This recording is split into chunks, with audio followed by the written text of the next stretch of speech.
defense with a clear direction on how to ensure our warfighters can meet any threat at any moment of intense global instability. It is absolutely critical that we move this authorizing measure forward. H.R. 870 is the product of extensive bipartisan collaboration. The House Armed Services Committee produced this important measure through an open and transparent process, incorporating hundreds of member proposals. It also received an overwhelming 57-1 vote when it came time to report the bill out of committee. We are certainly grateful for all the hard work that's already been put into this.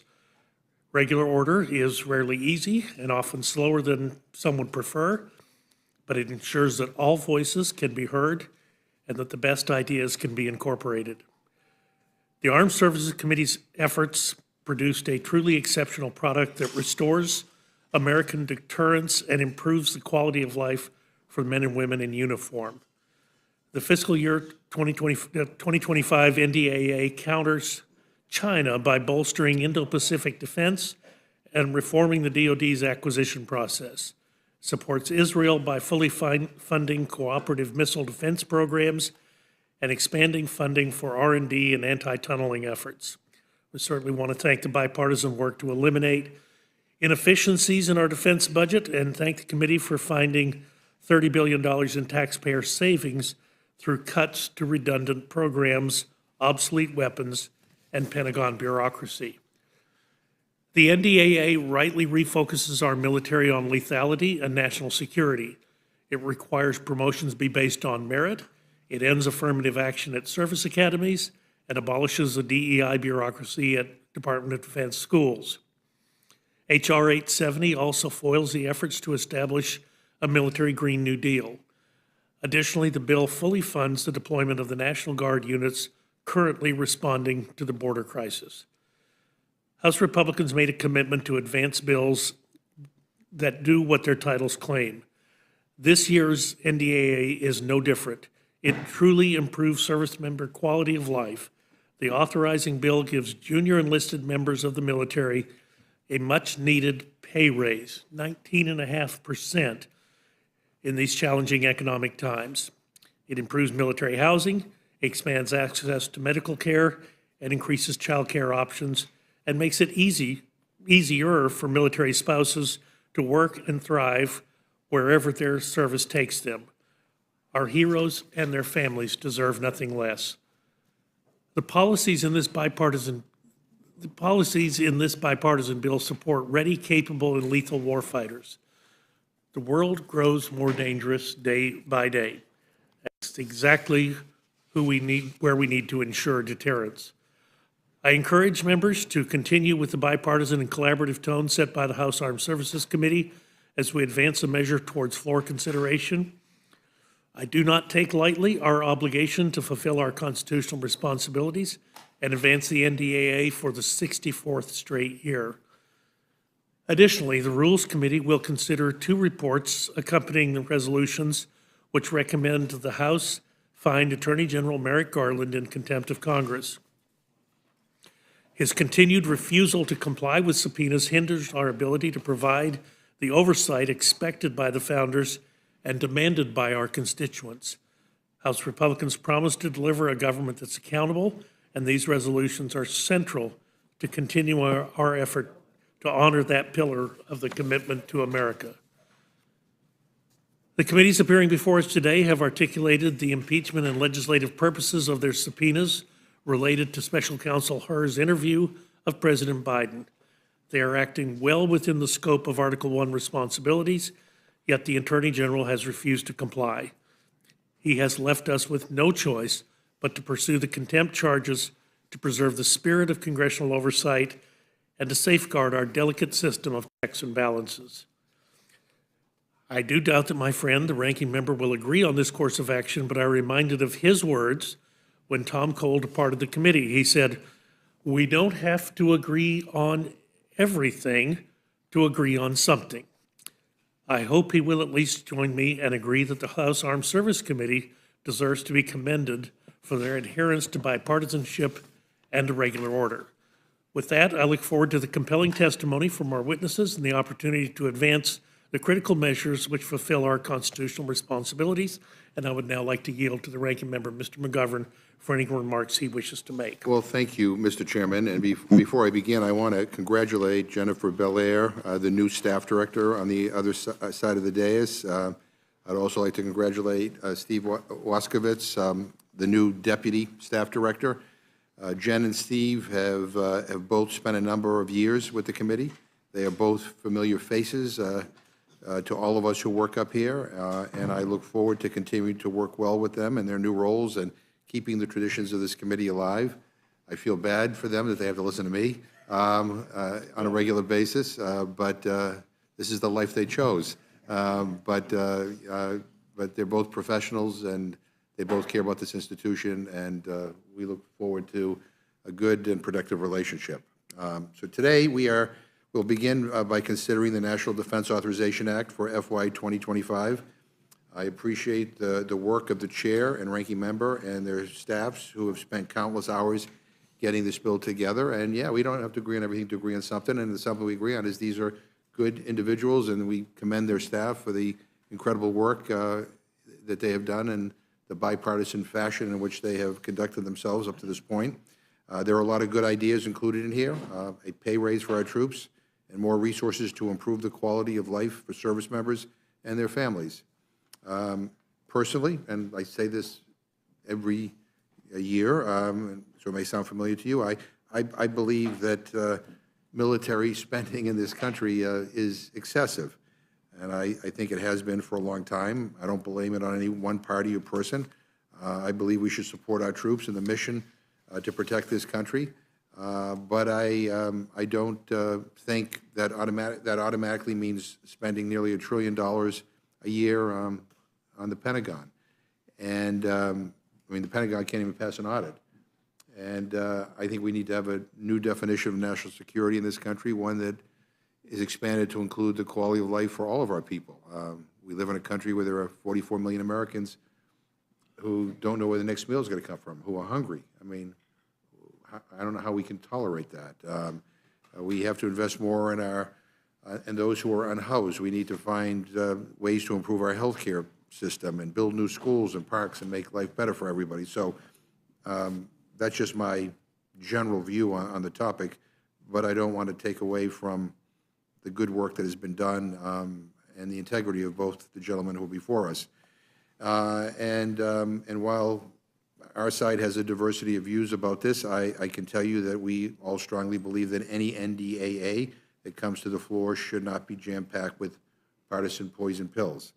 And I want to thank the Ranking Member Smith for his effort in ensuring that this bill reflects a fair balance of Democratic and Republican priorities.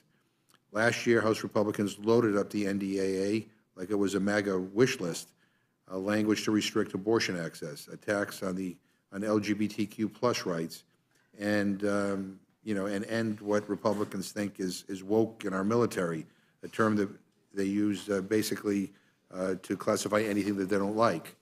The NDAA should represent a good faith attempt to keep America safe. If what happened last year happens again during this bill's amendment process, then Republicans will be looking at a very steep uphill battle to get this bill across the finish line. Let me also just say, speaking of last year, this committee recessed for hours and hours while the majority tried to get their act together until we finally reported a rule nearly at midnight. But then we had to meet again to report a second rule the next day anyway, and didn't report that one out until almost 2 a.m.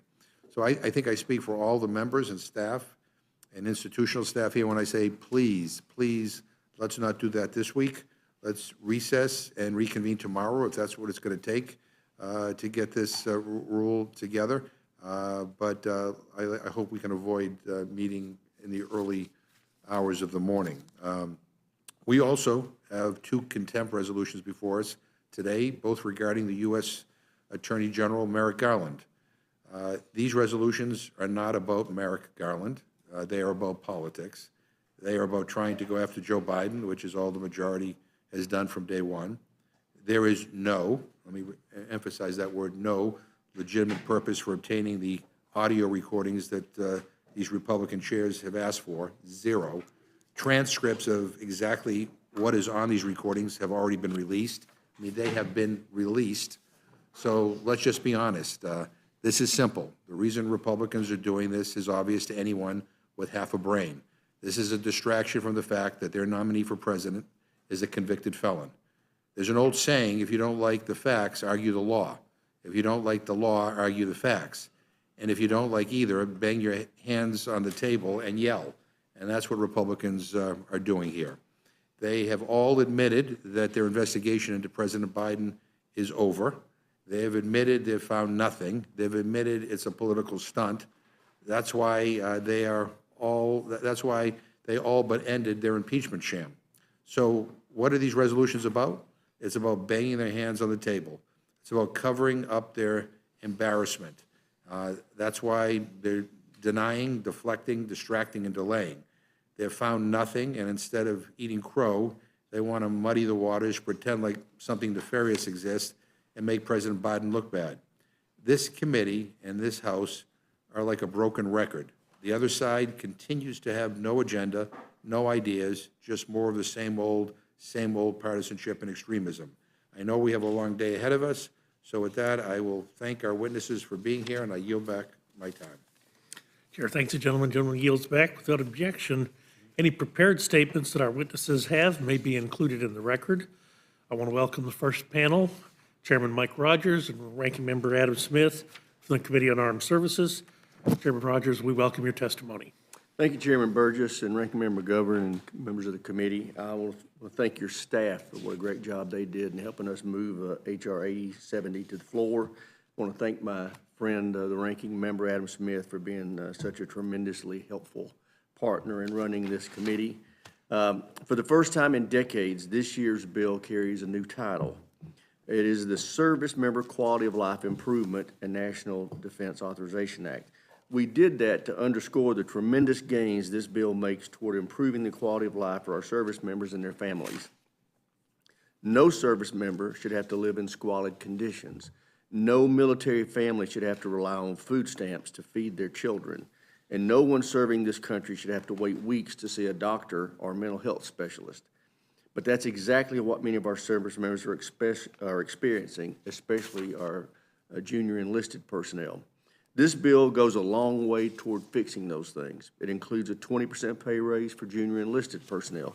It expands allowances for housing and food and improves the cost of living for children. Our calculation, the bill authorizes $766 million over the budget request to improve existing barracks for single service members.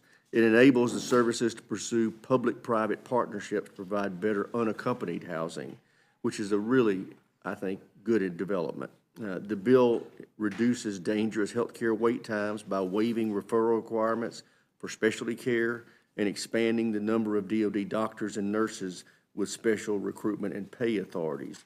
The bill improves access to child care for military families by providing over $206 million to build new DoD child care centers and fully funding child care fee assistance programs to offset the cost of private child care. It also fills DoD child care staff's vacancies by making pay and benefits competitive with the private sector. The bill helps military spouses gain and retain employment by making it easier for them to transfer professional licenses between states. It also gives DoD the authority to quickly hire military spouses and keep them employed during changes in duty stations. These improvements are the result of recommendations we received from a special panel Ranking Member Smith and I set up last year to closely examine service member quality of life issues. And I want to thank Don Bacon and Chrissy Houlihan and all the members of their panel for their hard work over the last year to pull this together. We're making these historic improvements in the quality of life for our service members because now more than ever we need to recruit and retain the best and brightest. That's because the threats our nation faces, especially from China, are more complex, challenging than at any point in the last 40 years. To deter these threats, this FY25 NDAA reforms acquisition authorities and fosters private sector innovation to speed the fielding of game-changing new technologies that will give us the advantage in a conflict with China, strengthens our security partnerships with Taiwan and Pacific allies, and fully funds the modernization of our nuclear deterrent. It protects the U.S. military bases, the defense supply chain, and academic research from Chinese espionage. It builds the logistics network in the Pacific the military needs to carry out operations against China, and it includes new investments to retool and revitalize the industrial base to ensure it can deliver systems we need to prevail in any conflict. In the face of a growing threat from China, it's also critical we restore our military's focus on lethality. The FY25 NDAA does that by ending divisive policies that have hurt recruiting, unit cohesion, and military readiness. We all know that deterring these threats will be an expensive endeavor, but we acknowledge there are limits on what we can spend. That's why this NDAA focused on rooting out waste at DOD. If weapon systems are not responsive to the threats we face, we cut them. In fact, this bill cuts over $30 billion and realizes those savings from cutting systems that can't survive in a conflict with China, and by reining in programs like the F-35 that are not delivering on requirements. The bill we are presenting today is truly bipartisan. It passed out of committee 57-1. It executes on hundreds of hours of bipartisan oversight conducted by members and staff over the past few months. It will help us revitalize the defense industrial base. It will build the ready, capable, and lethal fighting force we need to deter China and other adversaries, and it will provide historic improvements in the quality of life for our service members and their families. As you consider which amendments to make in order, I would respectfully request that you focus on amendments that advance the security of our nation and the needs of our service members. Thanks again for the opportunity to be here, and I yield back. Chair thanks the gentleman. Gentleman yields back. The chair now recognizes the ranking member, Mr. Smith. Thank you very much, Mr. Chairman. Just 5 quick points in support of this bill. First of all, I do want to thank the chairman of the committee, Mr. Rogers, for his leadership. As has been noted repeatedly, we produced an excellent bipartisan product out of committee by a 57-1 vote, considered hundreds of amendments, and had, I think, an excellent legislative process that led to this result. So I appreciate that. Also, my sympathies to the Rules Committee for the 1,500. How many amendments have you dealt with? Somewhere in the neighborhood of 1,500. That's a lot to sort through. We appreciate your efforts to get through that to hopefully ultimately produce a high-quality product. A couple important things about this bill. First of all, oversight. That is one of the primary tasks that we have on this committee, to exercise our oversight of the Department of Defense to make sure that we are getting our money's worth for the taxpayer dollars spent there. There are many examples of that throughout this bill. I do want to emphasize one. That is our effort to get the F-35 that we want. We are restricting the number of F-35s and taking that money to require the defense contractors to improve the process so that we can finally get to the Block 4 F-35 that we need. That oversight is crucial. I think the Subcommittee on Tactical Air and Land did an outstanding job of that. I hope this committee and the Appropriations Committee will support that process. But it's but one of many examples of why oversight is an important part of the job that we do. Second, as the chairman mentioned, the partnerships and alliances are crucial. Those are supported throughout this bill in many of the ways the chairman described. Also want to highlight the Baltic Security Initiative, as Latvia, Lithuania, and Estonia are at most risk right now from the activity from Putin and Russia. That continued support is enormously important. We're not going to meet our national security needs without our partners and our allies. It is also crucial that we continue to invest in innovative technologies. And again, I want to thank the chairman for his leadership on changing some of the procurement practices at DOD to enable us to buy the new technologies that we need in a timely manner. Warfare has become a technological battle. We've certainly seen that in Ukraine. Drones, counter drones, the ability to jam systems, the ability to make sure your systems are not jammed. All of that is about new technology, as is long-range fires and missile defense. We have to be able to quickly purchase those new technologies and to work with industry to make sure that we can. There are a number of provisions in the bill that do that. The other big point is the one that the chairman hit, and I just really want to emphasize. This bill really goes after the quality of life issues that are so important to the men and women who serve in our military. That is the backbone of our military. It is what makes our military the best in the world. The equipment is important. The people are irreplaceable. We need to make sure that we're giving them the support that they need. As has been mentioned, one of the big aspects of this is a 19.5% pay increase for junior enlisted. That's where we really have the problem. Many of our junior enlistists are struggling to afford housing as housing costs have gone up. Their pay has not kept pace. This is a bold step to try to make sure that we support them, which incidentally will also help with recruitment and retention. The healthcare piece of this, also really important. Childcare, on step after step, we have improved this. One final piece that I want to mention that hasn't been mentioned yet is support for the spouses. One of the problems many spouses have is they have a job, but that job requires a license. They move from state to state. They can't keep the job. This bill addresses that issue by making those licenses more easily transferable. Overall, in the entire time we've been here, there has never been a bill produced in this process that has done more for the service members than this bill, and I strongly urge support. Lastly, and not to end on a negative note, I'll try to come up with something positive after this point. We are concerned about the amendment process that is before us. As the ranking member, Mr. McGovern, noted, last year this bill put in a lot of very partisan amendments. We had a robust debate on the committee level about amendments that some Democrats wanted to offer, amendments that Republicans wanted to offer. How do we get to a bill that can, in fact, be bipartisan? And we got there. I would hope the Rules Committee would do the same. And specifically, the challenges are any effort to go after reproductive health care, any effort to go after the rights of the LGBTQ community are going to be problems, as is any effort to block the efforts of DOD to have a truly inclusive military. Look, in order to have the service members that we need, we have to recruit across a broad swath, and historical discrimination is an issue. I think it's really important that members of the LGBT community feel like they are welcomed in the military and can serve because we need their talent. We need the talent of a diverse population. Attacking those efforts to ensure that is what will make this bill partisan, and we don't have to do it. We can, in fact, produce a bipartisan bill. But again, I'll go back to where I started. This has been a tremendous partnership between Democrats and Republicans in the House Armed Services Committee. That is made possible by Chairman Rogers' leadership. I thank him for that. I thank him for the product that we produced out of committee. And I am confident that by the time we get to the end of the process, as we always do, we will have, once again, a bipartisan product. Let's just get there earlier this time. Save ourselves the aggravation. It's where we're going to wind up anyway, so why don't we just go ahead and do it? With that, I urge support for the bill, and I thank the chairman for the time. Gentleman yields back, Chair. Thank both of you for your thoughtful comments. Just as a technical note, the total number of amendments that committee staff has diligently worked on is 13. I'm going to defer my questions to the end to see how we're doing with time. We recognize the gentleman from South Carolina for his questions.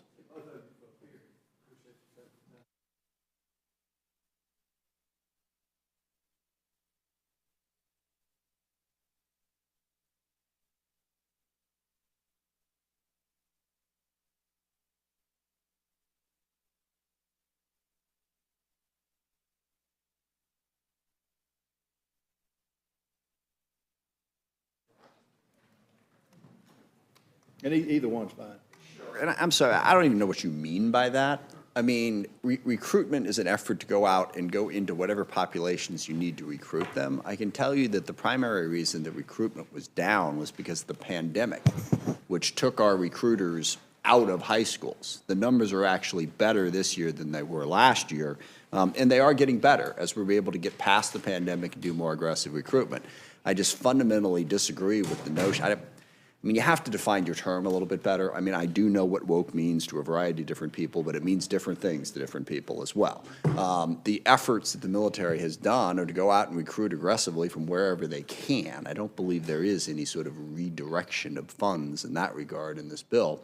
So I'd have to get more specifics to answer that. But look, recruiting from a diverse population is the reality of the country that we face right now, and I would hope the military would continue to do that. Congressman Rogers, you have any? Yeah, we did cut $30 billion from obsolete ships and aircraft and weapon systems that just don't meet our requirements. But also, just like last year, we had cut some divisive programs on CRT training and DEI programs. And that's what I mean by woke, DEI. Yeah. And those remain unfunded or held at whatever we did last year. And we cut some DEI advisory committees at DOD students as well. So, I mean, we've made some incremental improvements over what we did last year that are going to save us some money. But the big savings come in weapon systems. Okay, the funding that were given to the National Guard to assist in border control, It's in there, 100%. how does that correspond with the states? I mean, Well, what how happened- would each state, I assume, would have to request National Guard to get involved with stopping the flow of the illegals? Well, typically, it's the president who asks for the National Guard to be deployed by the states to supplement the efforts of the Border Patrol. Keep in mind, whenever that happens, the military personnel, the National Guard, are not allowed to interact directly on the border. They basically backfill administrative positions so that more CBP agents can go to the border and do their job. But that's funded federally, and it's requested by the president to use state and National Guard resources for that purpose, but we pay for it. But that's not going to happen. No, it's fully funded. It's happened under No. every administration since Clinton. But I mean, this president's not going to, Well, I don't know about that, but we fully authorized it in this bill. do you have a dollar amount? I don't know how much is authorized, you know? It just, what I had, tell me if I'm wrong, fully funding National Guard for deployment to secure the border. Yes. We fully funded what was requested by the administration to do that. And every administration has done it, Democrat and Republican, going back to Clinton, I know for sure. And I can get you the number, I just don't have it Okay, in my that'd be fine. If y'all get the number on it, I'd be interested in just seeing that. Sure. I have no further questions. I'm sorry, if I could, I want to, diversity, equity, and inclusion, I'm really kind of worried about, there is such a thing as bad DEI. I've seen bad DEI, which goes out and tries to, make it like, all white people are racist, and that's the focus of everything. So, and that's CRT and some other things. The military doesn't do that, okay? But the notion that in a nation that clearly has a history of discrimination, that if you're running an entity, you need to make affirmative efforts to reach out to marginalized populations to make sure they are fairly represented, that's just common sense. That's just using the human resources that are available. I mean, we took a long time to get women accepted into the military. Women are a vital part of our military right now. To have an effort to affirmatively make sure that you're recruiting women, that just makes sense. We have also had historical racism, certainly against black people, indigenous Americans, and Hispanic Americans, making sure that they know that they will get a fair shot and be fairly included. That's common sense. I mean, I've seen the bad DEI, and I don't disagree with that. I live with it out in my district in some cases. That's not what the United States military is doing. They are trying to recruit in a diverse population to get us the best people possible to serve in the military, and I hope folks will recognize the difference. Thank you. I appreciate you giving me that time. Chair thanks the gentleman from South Carolina who yields back. Chair recognizes the ranking member of the full Well, thank you, committee. Mr. Chairman. Again, I want to thank you both for getting a 57-1 vote out of your committee. And I hope that we here in the Rules Committee don't screw it up, which is really possible. That we shouldn't be making an order amendments that haven't been thought out, or that quite frankly don't belong on the NDAA for debate, but people think that this is a vehicle that's going somewhere, so they should attach everything to it. And again, issues that deserve more time for people to be able to analyze before we bring them to the House floor. So again, but my appreciation to both of you for the way you have worked together and the example you have set will be that I will have no questions and yield back. Gentleman yields back. Chair thanks the gentleman. The gentleman from Georgia is recognized for questions. Thank you, Mr. Chairman. And I have had the privilege of serving on the Armed Services Committee for 14 years, and Chairman Rogers and Ranking Member Smith, and it's been Chairman Smith and Ranking Member Rogers in the past. And I will tell you, the committee works quite well together, and I think that has to do with the fact that the nature of the business is very serious, and most of the members are very serious. And also, I know we have a lot of staff here from the minority and the majority, and I think the fact that they have personal relationships helps us get to the point that we are where we have a vote that comes out of committee 57-1. One of the best things that I've seen in the bill, and Ranking Member Smith, you mentioned this, our junior enlisted members, $2,017 a month is what an E1 is capped at. $2,261 a month is what an E2 is capped at, unless my numbers are wrong. And $2,630 is what an E3 is capped at. And I think that the pay increase for the junior enlisted, as we call them, is extremely necessary. I hope that as this pushes forward, it will stay through the process and be signed into law. I know there's a statement of administrative policy that has come out against that. I wish the president had not done that. But I'll just tell you, I mean, the junior enlisted needs this lift. And the committee, that vote may have been unanimous in committee. Do y'all remember what the vote was in committee on that? That was unanimous. From the 58 members of the committee who have looked at this issue and who study the DOD budget inside and out, and that number is accounted for in our appropriation number. Is that correct? Yeah. And so no supersized piece of legislation is going to be something where everybody's going to agree in it. I certainly have things in the legislation that I don't agree with, and there are things that I do agree with, but I want to just say thank you as a member of the committee for the way the two of you conduct yourself professionally, and thank you to the staff for conducting yourself in such a professional manner. And I look forward to this legislation coming to the floor. And Chairman, I understand the Rules Committee, in addition to the amendments inside the Armed Services Committee, the Rules Committee addressed 1,300 amendments as well. 1,315. And my understanding is that has been kept to the subject of the armed services. Yes, sir. There has been and I don't recall this in prior iterations of the NDAA, but there really has been an effort to conform to Speaker Johnston's request that we stay within the jurisdiction of the Armed Services Committee and Defense Appropriations. So that it has been difficult, and personally for me, it's been painful because there's some things I wanted to include, but we've really tried to adhere to that at the Rules Committee process. Yes, sir. And I think you and your staff have done a great job with that. And I want to say this, and then I want to turn it back over. There are a couple of things that I very much wanted as a member of the Armed Services Committee and as a member of the Rules Committee that are not going to be included in this and are not going to be included in the amendment process. Nobody gets everything they want. But what we're going to have here is a good piece of legislation that I hope the rule will pass, and then we get the things done and get this bill across the floor into the Senate, and we'll deal with, a conference committee as time pushes forward. I want to mention two things that I've tried to get done that we're having difficulty getting done because I want to make sure the public knows that we're still working on these. One is, if we have a soldier that is killed in combat and that soldier's spouse remarries, that soldier's spouse loses something that I feel like they've earned, and that is access to TRICARE. And there's a fiscal note attached to that, but I do believe that if your spouse is killed in combat, that you should be allowed to stay on TRICARE. I don't think you should lose that if you get remarried. Being in the military is a family commitment, and if you lose your spouse in combat, I don't think it's too much to ask to let those spouses stay on TRICARE.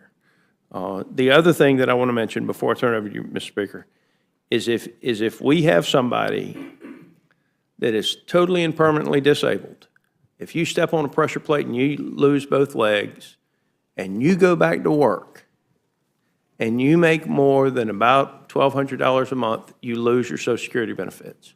And so when we talk about veteran suicides and other things, let's just remember the best thing we can do for our veterans when they come home is to get them back in the workforce. And when they come back home disabled, they should not be penalized by going back to work. They should be allowed to go back to work and not lose that Social Security benefit. And again, there's a fiscal note that's attached to that, but those are two things that as we push forward over the next several months, I hope that we can look at including, both of which would help our warriors. With that, Mr. Chairman, thank you for your time, and I yield. Gentleman yields back. Chair thanks the gentleman for his thoughtful comments. The chair recognizes the gentlelady from Pennsylvania for questions. Thank you, Chairman Rogers and Ranking Member Smith. Thank you for your work to bring us a bipartisan NDAA, one that shows the efforts at compromise and working through issues to benefit our national defense. So really appreciate your strong work. I do share the Ranking Member's concerns here that that thoughtfulness and that working together might get submarined if we see too much amendment work coming out of this, and I certainly hope that we won't see that going forward. And I think we do need to show appreciation for both your staffs and the rules staff for addressing thousands of amendment requests, because we know they do the yeoman's work with this. I'm particularly excited about the major reforms for military recruitment and retention. I grew up near Fort Drum, so that's very much been a part of my family's life. My sister taught at a school that served service members and their children.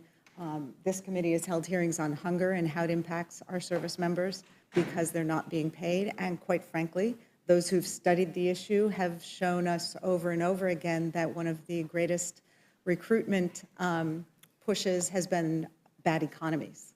When people can't earn enough outside and they turn to the military in order to feed their families. So now that we have a better economy and people have better opportunities elsewhere, of course it's hurting some of our recruitment efforts. So really think that that's a much needed push for our national security and to improve the standard of living for the people who are most dedicated to service of the country. Is there anything you can tell us, Ranking Member, about some of the drivers and how this bill attempts to address some of the challenges to recruitment?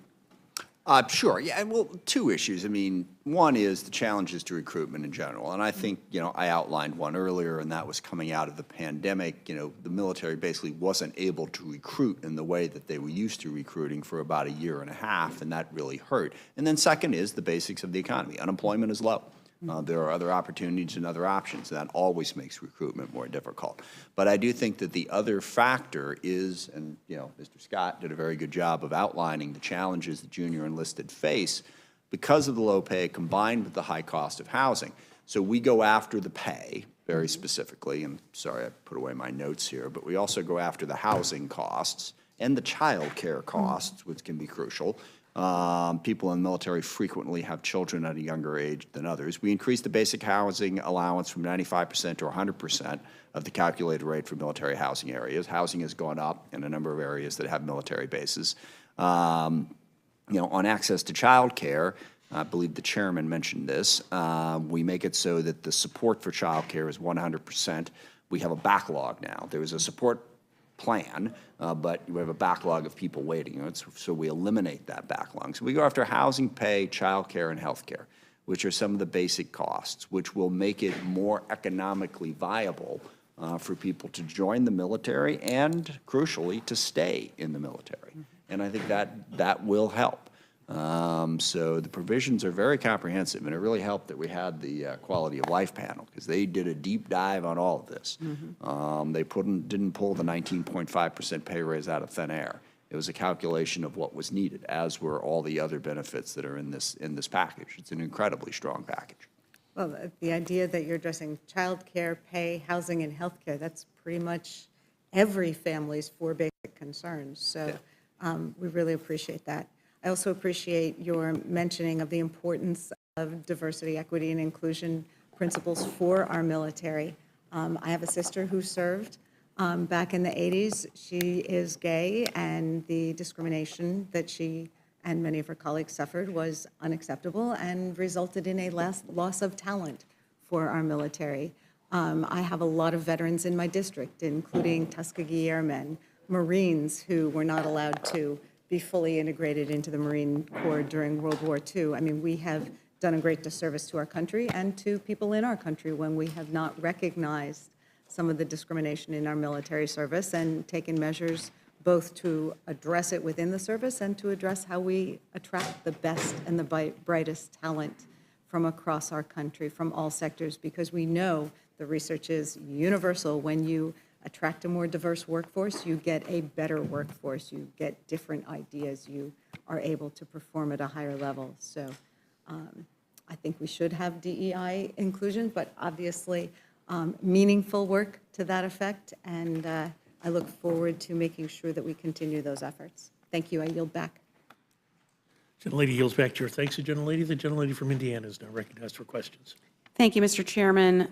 Thank you to Chairman Rogers and Ranking Member Smith for testifying today. I'm glad that this particular NDAA is placing an emphasis on service member quality of life. I'd like to just ask Chairman Rogers just about the process, and the Ranking Member, if you'd like to answer, the process you've developed to follow. What did you follow to develop the quality of life improvements that are included in the NDAA? Well, as the ranking member mentioned, we wanted it to be comprehensive, so we set up a task force last year, and they spent last year holding hearings, roundtables, to gather information from family organizations about what all was necessary. They put that together in this report that came out, I think, February of this year, with basically 19 categories where they made recommendations. We included all of them in this bill. And you've just heard the range, but, you know, it wasn't just pay. Pay was the most obvious and attention-getting because we had service members receiving food stamps, which is just unacceptable. But there was other things. I mean, the fact is, if you're going to be in the military, if we want to be able to keep folks, we need to value them and value their family. And so we went after the things families see that show that they feel appreciated and valued. And child care is one of them. Health care is another. Housing was another area of just egregious deficiencies that we are putting resources against those things to make sure that these families feel valued. Spousal employment is another. We make these people move. So those were the broad categories. We included every recommendation in here. And I can tell you, I'm proud of this, but I intend to come back next year and let's layer more on there, particularly in the area of child care and health care, because while we're particularly going after recruitment issues right now, these are going to metastasize into retention issues if we don't value the full family and make the experience more comfortable.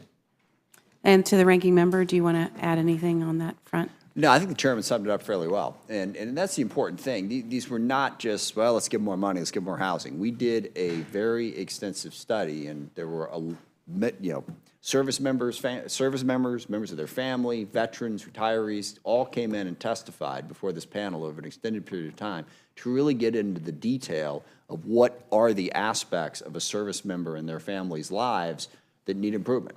So these are very specific, very well thought out proposals that I think will make a huge difference.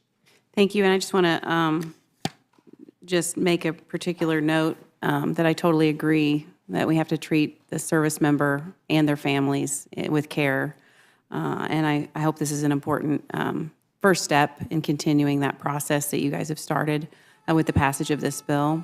I also want to thank the Rules Committee staff and the legislative staff for our Rules Committee of the Rules Committee members for the hard work that they did with processing. I think it was 1,400 different amendments to this bill, and to your committee as well for the work that they did in sorting through all of this. Thank you, and thank you for this emphasis to take care of service members and their families. It's important, and I yield back. Gentlelady yields back to her. Thanks, the gentlelady. The gentlelady from New Mexico is recognized for questions. Thank you so very much, Chairman. And thank you, Chairman and Ranking Member. I love it when you come before the Rules Committee because it's when we can actually all agree on the bill. And it's a wonderful sign of bipartisanship. I think it's a sign of how you recognize how important this bill is to our national security, and we need to stay bipartisan, even though I know that the ranking member probably pushed on some things. We would have liked a little bit more of this and a little bit less of that, but, you know, this is what you got. You got a very bipartisan bill before us. And you know, my apologies for being a little late. My American decided to strand me in Dallas last night. so my apologies for being a bit late, and not listening to your opening. But I really do appreciate the focus on what do we need to do to make sure we recruit and retain our military. And so you've already talked about the big pillars, right? Housing, pay, healthcare, childcare.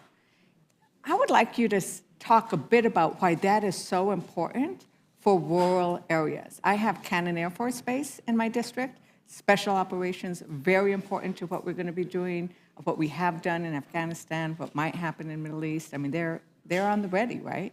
But they're also in a very rural area. And so needing to provide for the federal government to step up and say, we want you to serve, we need you to serve, so we need to serve you and your families is important, especially in rural areas.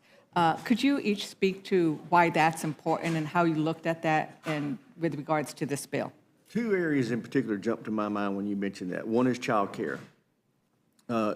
There's inadequate childcare in a lot of places, but particularly in rural areas. This is providing resources for them to build additional childcare facilities on the basis, and to then make it more affordable for the service members by providing a supplemental income for the fee if they're lower income. And then second is the housing issue. You know, again, in rural areas, you're not going to have the same breadth of housing. We're giving them more money, particularly for unaccompanied personnel, to be able to have adequate housing on base that's not deplorable and dilapidated. And we also increase again this year the family housing that we're doing through public-private partnerships, both of which I think are really going to help those families in those rural areas. Spousal employment, we give them additional authorities to be able to employ spouses on the base or in civilian jobs rather than having them be unemployed because there's not enough jobs in this rural area for them. So those are the things that jump to mind. This bill goes a long way. It's not the answer. I think this is going to take a 2 or 3 or 4 year period for us to layer on more, but this is a huge advance in the right direction to making sure those families are taken care of and feel valued. Yeah, I agree. The only thing I would add is, there are a number of military bases that are in rural areas because, they typically need space, particularly if you're talking about the Army. So addressing the specific concerns of people in rural areas was an important part of this thing. Chairman mentioned it. Healthcare also, in some cases, you don't necessarily have the access to the healthcare, so improving that as well. So, yeah, no, I agree with what the chairman said. Right, and the other reason is cows don't complain as much as people when you have those fast jets going overhead, right? Which is what we have in the our vast expanses, and they're doing an interesting thing at Cannon, right? We need to make sure that families have access to specialized care, and so we have range riders. It's called the Range Rider Program, where they're bringing a specialist to Cannon once a month, so then you can expand the number of service people who can come because you get the specialty care. These are the kinds of innovations that I think when I was looking at what you're doing here, I was very excited about because they're going to support that. So. And that's another thing this bill does. It allows you to see a specialist without having to get a referral from TRICARE. Right. So. Yeah. No, I was very pleased about that. I also want to point out that there is an amendment that we will be discussing later on that I've discussed. I haven't had a chance to touch bases with you, Chair, but it's a bipartisan amendment brought by Moylan, Wagner, Johnson, myself, with regards to the Radiation Exposure Compensation Act, which comes out of a very important national security issue, which was testing our nuclear weapons, building them, mining the uranium, and testing them. As you know, the very first bomb was exploded in New Mexico, but for some weird reason, New Mexico was left out of the compensation program. And so we're hoping to expand the program to cover those places that were left out. It's an amazingly bipartisan effort, which I'm real proud of. I'm working real closely with Josh Hawley over in the Senate, with Senator Ben-Ray Lujan as well. And so we're hoping that this will make it on. We reduce the cost, so that is basically a tenth of where we started. So the survivors and those who are struggling have made some real concessions to try to make it acceptable for everybody. And I know your members have probably talked to you about it, Mr. Chair. Yes, no, we have. Yes. Well, hopefully we'll be able to vote on it because I think it's something honoring those who unwittingly sacrificed for this program is really important. And with that, Mr. Chairman, I yield back. Gentlelady yields back the chair. Thanks, gentlelady. I had reserved my time for questions. I'm not really going to ask anything. I really appreciate the work that you all have put into this. The world is increasingly a dangerous and more dangerous place. My observation, and I've recognize this from the perspective of a layperson. You all have much more direct knowledge of this than I do, but the world is less dangerous if the United States is more stable and stronger. And certainly our national defense is no small part of that. It does concern me that the risk of a miscalculation, a misstep, a misinterpreted action at some place in the world could have far-reaching consequences. And I say that only say I really thank you for making certain that we have everything we need to have in place to prevent some of those things from happening should they occur. Just like the ranking member, my apologies for not acknowledging Jennifer and Steve. I mean, was several weeks ago they agreed to stay on when Kelly concluded her term here. It seems like forever ago now, and we would not be here today at this point with an NDAA with 1,358 amendments had it not been for the really the incalculable work that the Rules Committee staff did over the weekend, and we really appreciate them. But thank you for your testimony and your thoughtful approach to this, and the witnesses are excused. Thank you. Thank you, Mr.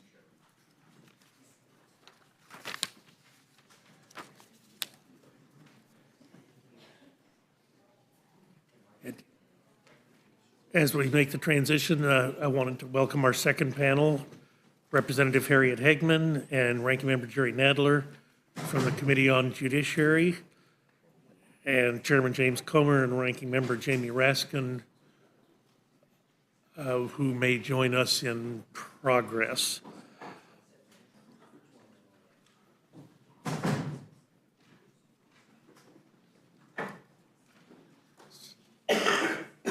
So Representative Hegman, as you're ready, we welcome your testimony. Sure.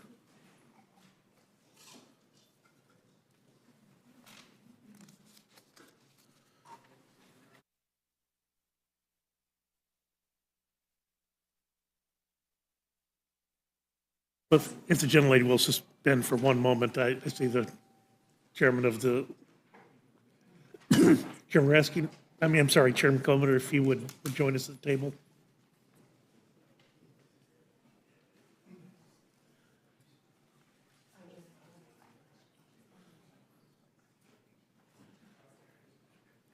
And Ranking Member Raskin will join us when he is able. I apologize, Representative Hagerman. Please continue with your testimony.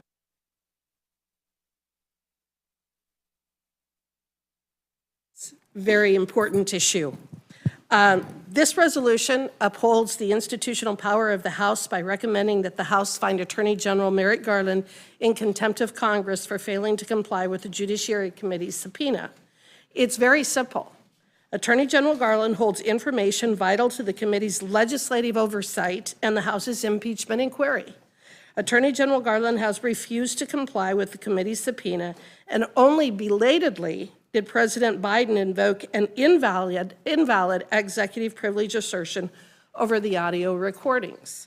Special Counsel Robert Hur stated on page 1 of his report, quote, "Our investigation uncovered evidence that President Biden willfully retained and disclosed classified materials after his vice presidency when he was a private citizen," end quote. Joe Biden not only kept information he wasn't allowed to keep, he also shared it with people who weren't allowed to see it. He shared that information with his ghostwriter. Special Counsel Hur stated on page 231 of his report that President Biden, quote, "had strong motivations to ignore the proper procedures for safeguarding the classified information in his notebooks. He decided months before leaving office to write a book," end quote. A book for which Joe Biden received an $8 million advance. But all this, and Special Counsel Hur declined to prosecute President Biden because Joe Biden is, quote, "a sympathetic, well-meaning, elderly man with a poor memory," end quote. Following the release of Special Counsel Hur's report, both the Judiciary and the Oversight Committees issued subpoenas requiring Attorney General Garland to turn over the transcripts and audio recordings of Special Counsel Hur's interview with President Biden and his ghostwriter, among other information. To date, Attorney General Garland has failed and refused to produce these audio recordings. To determine whether Special Counsel Hur appropriately carried out justice by not prosecuting the president, the recordings are necessary. The transcripts alone are not sufficient evidence of the state of the president's memory. This executive branch has a history of changing transcripts. In late April, during a public speech, President Biden read a teleprompter instruction to pause. He stated, quote, "Imagine what we could do next, 4 more years, pause," end quote. But when the White House put out the transcript, it didn't include the word pause. In that case, and in this case as well, the video and audio recording is the best evidence of the words that President Biden actually spoke. The department's refusal to produce the audio recordings of Special Counsel Hur's interviews with President Biden amounts to a demand that the committee trust the department created and produced interview transcripts are accurate and complete. Following the issuance of the subpoenas, and despite repeated follow-up from the committee, the department continued to withhold the audio recordings of those interviews without providing any constitutional or legal basis to do so. And then hours before the committee was set to meet and consider this contempt resolution, the department notified the committee that President Biden had asserted, at the Attorney General's urging, no less, executive privilege over the audio recordings. This belated assertion of executive privilege fails for numerous reasons. First, President Biden has already waived any potential assertion of executive privilege over the information discussed in his interviews with Special Counsel Hur by releasing the transcripts of those interviews to the media. Similarly, during Watergate, a federal district court held that President Nixon had waived any claim of executive privilege over certain audio recordings of his conversations because he had already published transcripts of those conversations. Second, President Biden's assertion of privilege is not valid because it is more than 2 months late. Any privilege should have been asserted by March 7, 2024, the subpoena return date. Third, President Biden has not set forth any valid reasons for invoking executive privilege. During these interviews, he was not receiving advice regarding the execution of his presidential responsibilities. Rather, he was sitting for an interview with a special counsel investigating whether he mishandled classified documents while he was a private citizen.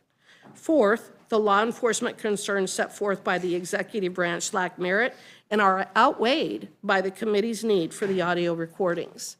There is just no reason to believe that individuals will be substantially less likely to cooperate with department investigations of both an interview transcript and audio recordings are produced to Congress, as opposed to just the interview transcript. The department has a legal obligation to turn over the requested materials pursuant to the subpoena. Attorney General Garland's willful refusal to comply with our subpoena constitutes contempt of Congress.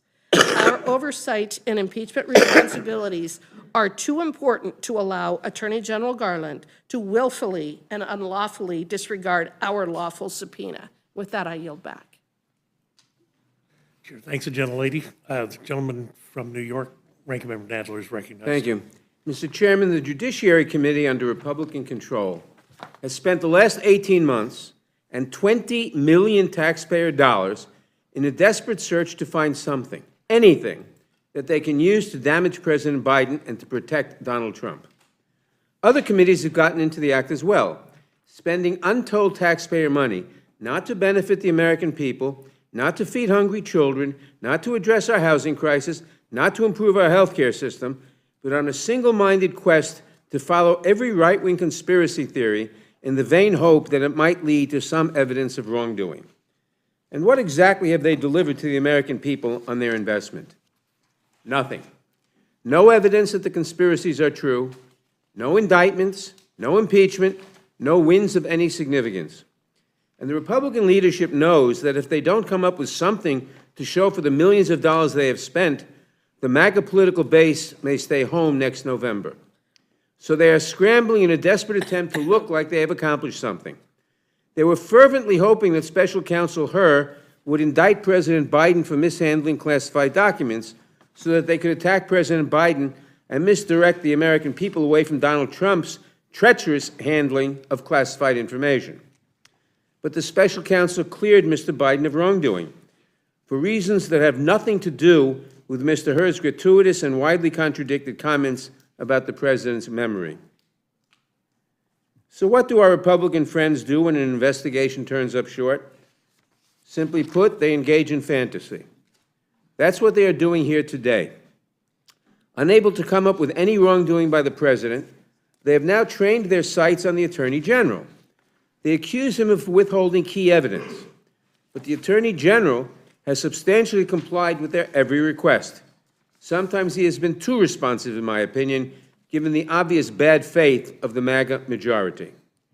DOJ has produced 92,000 pages of documents since Republicans took control of the House last year, and has made dozens of witnesses available for interviews, hearings, and briefings.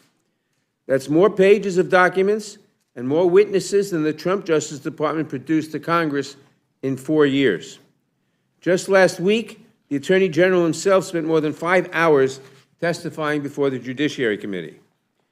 With respect to the subpoena at issue in this contempt resolution, the Department turned over all the information Republicans asked for. There has been no obstruction, only cooperation. In reality, the Attorney General and DOJ have been fully responsive to Congress in every way that might be material to their long-dead impeachment inquiry. All that remains are audio files for which the President has asserted executive privilege.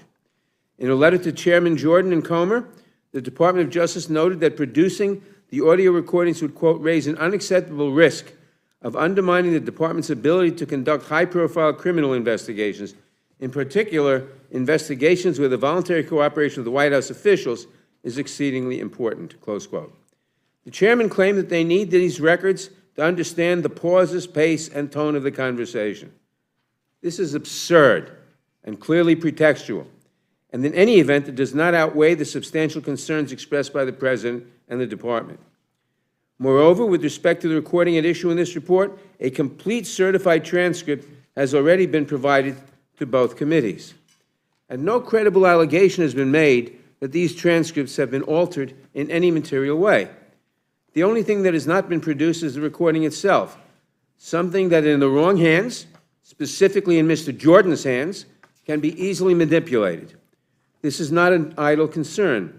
Last year, a witness testifying in a closed-door deposition told us that she was the victim of a manipulated video amplified by Republicans on the Judiciary Committee and that it contributed to a flood of death threats against her. Nina Jankowicz told us this about her deposition in April 2023. This isn't really about a policy disagreement with the DOJ. This is about feeding the MAGA base after 18 months of investigations that have produced failure after failure. Like most of the bills House Republicans have pushed on purely partisan lines, this contempt resolution will do very little, other than smear the reputation of Merrick Garland, who will remain a good and decent public servant no matter what Republicans say about him today. This resolution may boost Donald Trump's spirits before his sentencing for his conviction on 34 felonies, but it will certainly not convince the Department of Justice to produce the one remaining file in question. Like the broader impeachment effort before it, this contempt resolution will have been a partisan stunt, destined to fail from the very start. The American people actually need us to do important work. I'm tired of these games, and so are the American people. I urge my colleagues to oppose this measure, and I'd be very happy to answer any questions you may have. I yield back. Gentleman yields back. Chair thanks the gentleman. Chairman Comer, you're recognized. Restate me. Thank you very much, Chairman Burgess and members of the House Rules Committee. The Oversight Committee's February 27th subpoena required the Department of Justice to produce audio recordings of President Biden's interview with Special Counsel Robert regarding the President's mishandling and improper disclosure of classified materials. The Department failed to produce them. The Oversight Committee held a markup to consider a report holding Attorney General Merrick Garland in contempt of Congress and favorably passed that report. This is not a complicated matter. The executive branch and its agencies, including the Department of Justice, are not above Congress's right to oversee those agencies. We, as members of the House of Representatives, have a duty to ensure congressional subpoenas are fully complied with by those who receive them, people, companies, and particularly the federal government. My colleagues on the other side of the aisle constantly talk about the threats to our institutions. but then they turn around and defend the DOJ's noncompliance with a duly authorized subpoena showing their partisanship. If my colleagues will not defend the institution of Congress, the institution they are a part of, how can we listen with a straight face when they talk about the sanctity of our other institutions? The President has asserted executive privilege over these audio recordings. Legal scholars find this assertion bizarre and meritless. The President has waived any executive privilege over these audio recordings by releasing a transcript of the entire interview to the public. When the transcript was released, President Biden's own White House spokesperson claimed, quote, "In keeping with his commitment to cooperation and transparency throughout this investigation, the President declined to assert privilege over any portion of the report," end quote. My question to the White House is, what happened to cooperation and transparency? What reason does the White House have to inappropriately assert executive privilege now? The White House has shown it is willing to alter transcripts to protect Joe Biden's image. It is insufficient to simply take the Justice Department at its word that the transcripts have not been altered. The Department of Justice does not get to decide how to comply with the subpoena, just as the people who receive subpoenas from DOJ cannot determine how they will comply. The Oversight Committee has conducted its own investigation into President Biden's mishandling of classified materials, and its findings contradict key portions of the White House's and President Biden's personal attorney's official narrative. Months of investigating by the Oversight Committee have revealed the White House has attempted to withhold the truth from the American people. As I stated in our markup, the Oversight Committee's timeline begins well before the White House's narrative that President Biden's private lawyers just stumbled upon classified materials in November 2022 at the Penn Biden Center. By May 24th, 2022, 6 months before the White House's story began, the White House counsel, Dana Remus, contacted a Biden former employee to retrieve President Biden's materials from the Penn Biden Center. She then traveled there herself to pick boxes up. Again, as I stated previously, and have not yet received an answer, why would the most senior lawyer at the White House be going to pack up an office that was supposed to only have pictures and personal documents in it? Why were President Biden's personal lawyers visiting the Penn Biden Center days before the, quote, discovery of classified materials if they thought they were just picking up pictures and letters? Why were they calling FedEx to pick up boxes and a White House employee was leaving with boxes before the November 2nd discovery? These are questions I continue to ask because so far none have been provided. Not by Special Counsel Hur, not by the White House, not by the Department of Justice, and certainly not by President Biden. If the Attorney General chooses to defy Congress and not produce the audio recordings, he must face the consequences of his actions. The path before us is clear, and the Oversight Committee recommends the Attorney General be found in contempt of Congress. Neither he nor President Biden are above Congress's oversight. Thank you, Mr. Chairman. I yield back.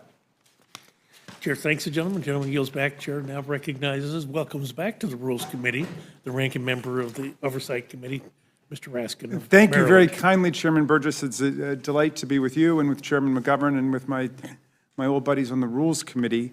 There's plainly no basis for holding the Attorney General of the United States, Merrick Garland, in contempt, unless we're going to start holding people in contempt for complying with the committee's demands. This is actually the third witness who has faithfully cooperated with the Oversight Committee that the chairman has now threatened with contempt, the first being FBI Director Christopher Wray, the second being Hunter Biden. So this is the third time, and again, it makes no sense. Attorney General Garland and the Biden administration have consistently cooperated with the demands made by Chairman Comer and Jordan for information relating to Special Counsel Hur's review of President Biden. The Attorney General released the Special Counsel's report on President Biden in full. The DOJ made Special Counsel Hur available for multiple hours of testimony and examination before the Judiciary Committee, and he answered all of our questions. The DOJ also provided correspondence between the Department of Justice and the President's lawyers, documents referenced in the Hur report's appendix, and the transcript of the special counsel's interview with the president's ghostwriter, Mark Zwanitzer, in complete detail in response to the chair's requests. And the Attorney General provided us the full transcript of President Biden's voluntary 5-hour interview with the special counsel, all 250-plus pages of it. The Department of Justice and the administration have given us all the information we asked for. Now, Chairman Comer and Chairman Jordan, who was subpoenaed by the January 6th Select Committee and never rendered a single document to it or spent 1 minute testifying before it, respond by seeking to hold the Attorney General of the United States of America in contempt based on preposterous claims of obstruction. Like their slapstick impeachment drives against President Biden and Secretary Mayorkas, this new tragic comic contempt drive is doomed because it's wrong on the facts, it's wrong on the law, and it's wrong about who the real culprit is. The motion before you today projects the lawless conduct that Republicans regularly defended when Donald Trump was president onto an attorney general who has devoted his entire career and life to defending the rule of law. Unlike the Biden administration, which has cooperated fully here, the Trump administration refused to comply in any way with the 2019 impeachment inquiry into Trump's shakedown of Ukrainian President Zelensky. Trump ordered administration officials who were material witnesses not to cooperate with requests for interviews.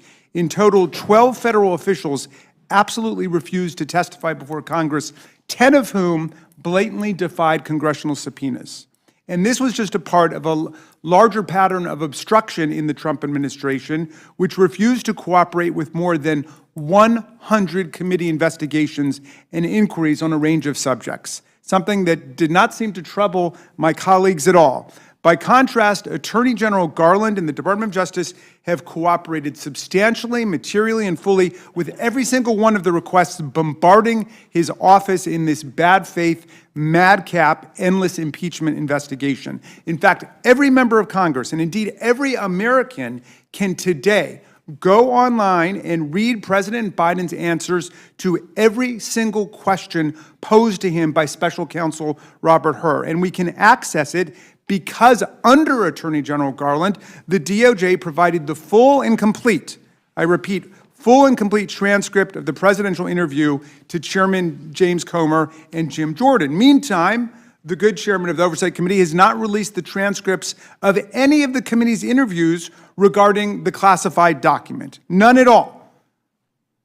But Republicans have responded to Garland's striking good faith cooperation by trying to hold the Attorney General in contempt because they say they do not want to read the president's answers in the interview. They want to listen to the book on tape. In a last-ditch attempt to blame a cabinet member for the spectacular failure of their laughingstock impeachment drive, they have contrived an allegation that Garland has impeded their inquiry by preventing them from hearing rather than reading President Biden's interview with the special counsel. The claim falsely implies that reading the words written out across 250 transcript pages isn't enough, and that hearing them would somehow change the content of the president's interview or the meaning of his answers and suddenly reveal the holy grail of the 118th Congress, evidence of the still unnamed and unidentified impeachable offense they've been spending millions of taxpayer dollars looking for. In fact, they want to pour over 5 hours of President Biden's taped interview to search not for an impeachable offense, because they know that doesn't exist at this point, but for a verbal mistake, like a mispronounced name that they can turn into a political TV attack ad in the presidential campaign. And yet, even after weaponizing House committees for this nakedly political pursuit, after amassing nearly 4 million pages of documents and 80 hours of testimony from 19 different witnesses, and even with their robotic diligence in cherry-picking facts, distorting evidence, wasting taxpayer money, and echoing blatant Russian disinformation, Republicans still haven't found any evidence that President Biden committed a crime, much less an impeachable offense. Not a single morsel of evidence. The cupboard is empty Last week, Republicans surrendered what was left of their floundering investigation, making half-hearted, last-ditch criminal referrals of the president's family members to the DOJ for some weak-tea gotcha accusations. Most importantly, these referrals did not identify any crime, any misdemeanor, or any impeachable offense that President Biden even allegedly committed. Not one. Now, in the wake of the collapse of this effort, they want America to believe that their 17-month impeachment quest failed, not because they had no relevant evidence of any identifiable impeachable offense, but because Attorney General Garland did not produce an audio tape of a book whose words they already possess and all of America can read. The Attorney General has given Chairman Comer all the information he has sought, and our do-nothing Congress is now finally about to do something, but it's something ridiculous and absurd. They're about to hold the Attorney General of the United States of America in contempt for actually complying with the demands of Congress. I urge the committee to reject this request for a rule to bring a contempt resolution against the Attorney General of the United States to the floor of the House of Representatives. Thank you, Mr. Chairman. I yield back. Thanks, gentlemen, and thank all of our witnesses for their thoughtful testimony today. Let me just ask a question. Representative Hageman and Chairman Comer, do you have any confidence that the actual interviews, the taped interviews, still exist? Or are those likely to have disappeared somewhere? I would assume they still exist. They should. I know they should. But there's obviously so much energy being expended to prevent the public from hearing these.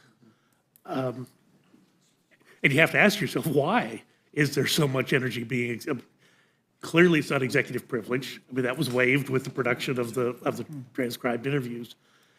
If there's this much energy being placed to put a wall between the American public and the substance of these, the transcripts of these, I'm sorry, the audio of these interviews, clearly there's something that they desperately want to prevent from going to the hands of the American people. Did I answer the question? Mr. Burgess, I would say something in response to that. If they don't exist, I would say that someone has actually destroyed evidence. And that would be a very serious concern if someone actually did something with those audio tapes. I also think it's very important that we clarify some of the testimony that has been provided, which is there is the repeated claim that the transcript and the audio are identical, and that's not true.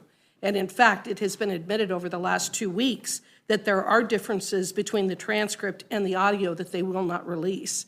And it's one of the reasons why we absolutely have to have that audio, because they are not identical, and anyone who claims to the contrary is being disingenuous. I agree. Chairman Comer? Yeah, and I agree with everything she said. And another point that my colleagues to my left forgot to mention when they said that it's the House Republicans that want these audio tapes. The Associated Press, CNN, ABC, CBS, NBC, Reuters, Bloomberg, and the Washington Post, as well as other mainstream media outlets, have all sued to get the recordings as well. So it's, the American people want to see those audio recordings in addition to the investigators in the House of Representatives. So I think that's a very important point to note. I'm sorry, Ranking Member Nadler, you had wanted to say something? Yes, I want to say a few things. The basic reason the department doesn't want, I think, the basic reason the department doesn't want to release the transcript is because they have good reason to believe that the Republican leadership on the Judiciary Committee would alter the transcript, as they did with the Nina Jankowicz matter. She told us that in her deposition of April 2023, the Judiciary Committee altered, by cutting and pasting, altered the meaning of what she had said.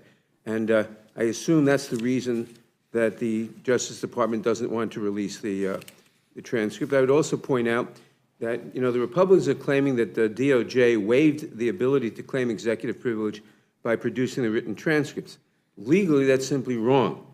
Audio recordings have distinct features and law enforcement uses. Release of audio would have a unique chilling effect on future DOJ investigations. Also, finding a waiver here would punish DOJ for cooperating with Congress. And I don't think we want to punish the DOJ for cooperating with Congress. I would also point out, contrary to some of the insinuations we heard from my two colleagues to my left, to my right, rather, I'm sorry, God forbid to my left, my two colleagues to my right, that Mr. Herr, who was a Republican, who used to work for Bill Barr, conducted a thorough investigation and found there was no basis for charging the president with improper retention or mishandling of classified documents, whereas, of course, the special prosecutor has indicted former President, or got a grand jury to indict former President Trump for mishandling classified documents, and he will have to go to trial. So it's a world of difference, and we should not be... I'm going to interrupt you there. It is a world of difference because President Trump was president. These documents were procured when the Vice President Biden they were under his control.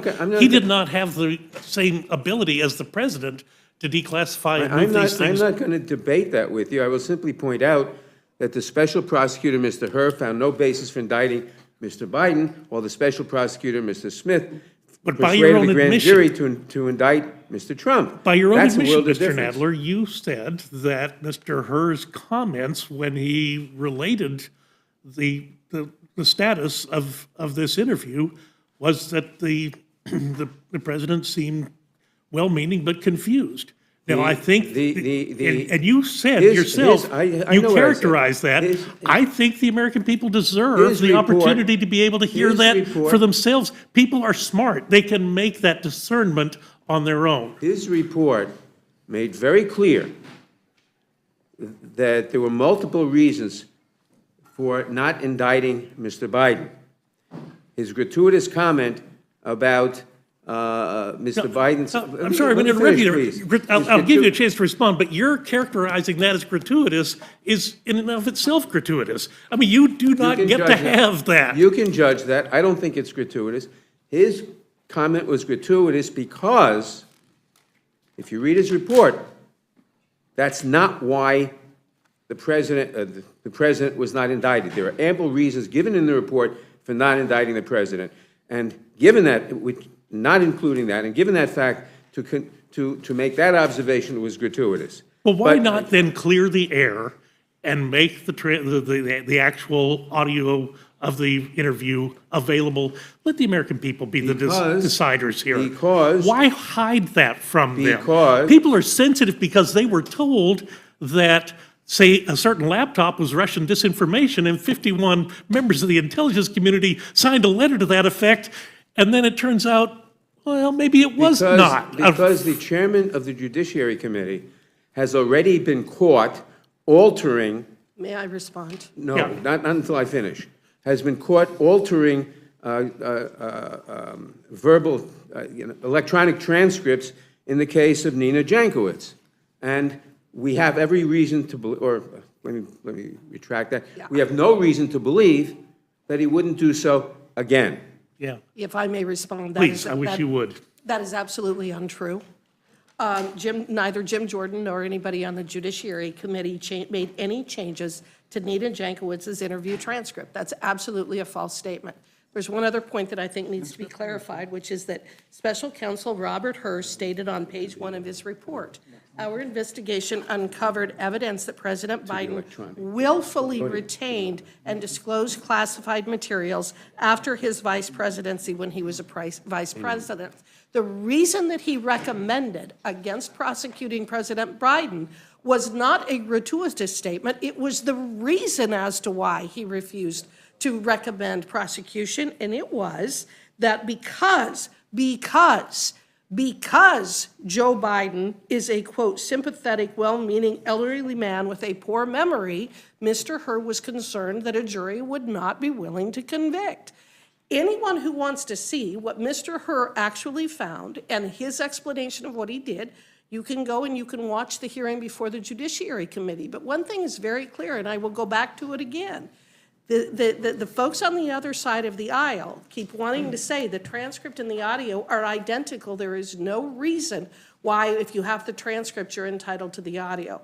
As a long-practicing attorney, they are not the same thing. The audio is the best evidence of what he said, how he said it, the time that it took for him to say it, and in what ways they may have altered that transcript. The moment that they released the transcript and said, this is the interview, they waived their ability to claim any kind of a privilege. And they don't have a legally valid privilege in addition to that. And it's for that reason that we believe that Merrick Garland needs to be held in contempt of Congress. I will Well, I agree firmly with, believe I the will American- agree with her. I will agree. Gentlemen will suspend. I firmly believe that the American people are entitled to hear this, and I'm grateful that you brought this today. I'll give you a chance to respond, I Mr. will Nadler, but agree then we with need to Ms. move on to I will Mr. agree with Ms. McGovern. Hageman that there is no evidence that the transcript was altered whatsoever. The transcript wasn't altered. But in Ms. Hageman, I'm sorry, Ms. Jankowicz's case, the transcript wasn't altered, the video was altered. And that's what we're concerned about. We're not arguing the Jankowicz case. We're arguing. No, but if the Judiciary The Committee American people was deserve the dishonest ability enough, to see that and make this if the decision on dis- their own. They are sick and tired of being lied to if the, by agencies. if the Mr. McGovern, Judiciary you're Committee was recognized. dishonest enough, the leadership, to manipulate the video in the Jankowicz matter, it is dishonest enough to manipulate the video in this matter, and that is a good reason to withhold it. Ranking Member Raskin, Ranking Member Nadler, Chairman Comer, and we're missing a chairman here. Mr. Jordan, I think, sent a substitute, which is unfortunate, because I would have liked to have asked Chairman Jordan about his noncompliance with the congressional subpoena. But I guess maybe he was too afraid to come or didn't want to have to deal with that question. I got to be honest with you. I mean, what the American people are sick of is how pathetic this House of Representatives have become. So let's just, I mean, this is a distraction from the fact that the Republican nominee for president is a convicted felon. That's what this is all about. Republicans have weaponized committee after committee to the point that it is doing great damage to this institution. Democrats, Republicans, and independents are looking at the way this House is being run, and they think it's pathetic.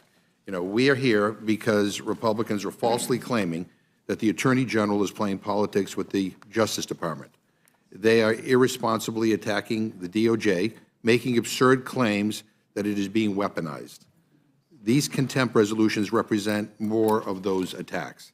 My Republican friends have gone on and on about how Democrats have weaponized the DOJ, but their conspiracy theories crumbled this morning when Hunter Biden, the son of the president, was found guilty in a federal court on 3 gun-related charges. When Donald Trump was convicted, we saw an immediate reaction from Republican leaders. It was like within seconds that this trial is a sham, the judge is corrupt, the jury is rigged, and the contrast today is just staggering. Apparently, when a Republican is convicted, it's weaponization. But when a Democrat is convicted, the president's son no less, that's justice. I mean, give me a break. Hunter Biden was found guilty by a jury of his peers, just like Donald Trump, because this is our justice system at work. The divide here is stunning, and it's a great reminder that one political party remains committed to the rule of law and the other doesn't. It's that simple. Did Hunter Biden walk out of the courthouse this morning and slam the judge or the prosecutors? Did he claim some vast conspiracy to weaponize the legal system against him? No, he did not. In a statement on the verdict, President Biden said, and I quote, "I will accept the outcome of this case and will continue to respect the judicial process," end quote. Now I ask, after the verdict this morning, how can any Republican in their right mind argue that the Biden administration is weaponizing the DOJ to hurt Republicans and to help Democrats? They just convicted the president's own son, to say nothing of the fact that the Department of Justice is currently trying a Democratic senator and has indicted a Democratic member of this House. I mean, do Republicans still believe that President Biden is weaponizing the justice system? Because if he is, he's sure doing a lousy job. And as usual, the only Trump derangement syndrome going on around here is on the other side of the aisle. I mean, people are saying that Biden orchestrated the conviction of his own son in order to justify the criminal charges against Trump. That is how you think when you are in a cult. So here's the bottom line. Republicans just can't wrap their heads around the idea that their presidential candidate, your presumptive nominee, is a convicted felon. That is not the result of a sham process or some vast conspiracy by the Biden administration. That is the result of the truth. And these attacks on our justice system have to come to a stop. They are dangerous, they are irresponsible, they are nothing but false conspiracy theories being pushed to try and excuse the actions of the former president, and they are made even more absurd by the outcome of the trial this morning in Delaware. Mr. Raskin, for the record, can you contrast the president and the administration's compliance with this investigation with that of Mr. Jordan's noncompliance with the January 6th investigation? Yes, will you allow me to comment on what you just said Absolutely, yeah. as well, Congressman McGovern, and I'm very grateful to you for pointing this out. Hunter Biden was just convicted of every single count that was brought against him by the U.S. Department of Justice. I've not heard a single Democrat anywhere in the country cry fraud, cry fixed, cry rigged, cry kangaroo court, or any of the many epithets that our colleagues have mobilized against the U.S. Department of Justice and our federal court system, despite the fact that Donald Trump was not even tried in federal court. That was at the state level. And they pretend to support state prosecutors and state judges. But then they attribute it to the federal government and they say rigged, fixed, kangaroo court, and so on. You don't hear a single peep out of any Democrat saying that. Why? We believe in the rule of law. We believe in the justice system, and we stand by it. And you know what? Hunter Biden had every right and benefit that Donald Trump had. He had the right to a presumption of innocence. He had a right to counsel, which he exercised like Donald Trump did. He had a right to a jury of his peers, and he had a right to a unanimous verdict. And in both cases, a jury unanimously found against the defendant on all counts in both cases. And compare and contrast the difference in reaction between the Republicans and the Democrats. The Republicans are attacking our entire system of justice and the rule of law because they don't like the way that one case came out. Whereas the son of the President of the United States is prosecuted, and I don't hear a single Democrat crying foul. Now, both Hunter Biden and Donald Trump can afford themselves of every right of appeal that there is. And we stand by the appellate system. But I think that, it's just outrageous to see the way that our colleagues turn on the rule of law and the system of justice.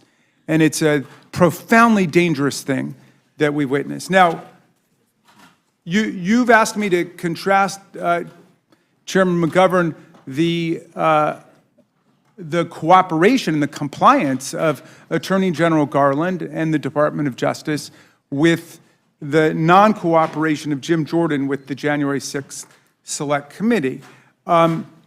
Well, let's start with this. As I said before, we have gotten substantially and fully and materially everything that this committee has asked for from the Department of Justice and from the Biden administration. Again, that is a striking contrast with the Trump administration. I remember the day when President Trump, when he was in office, said there would be no cooperation with any committees or subcommittees in Congress.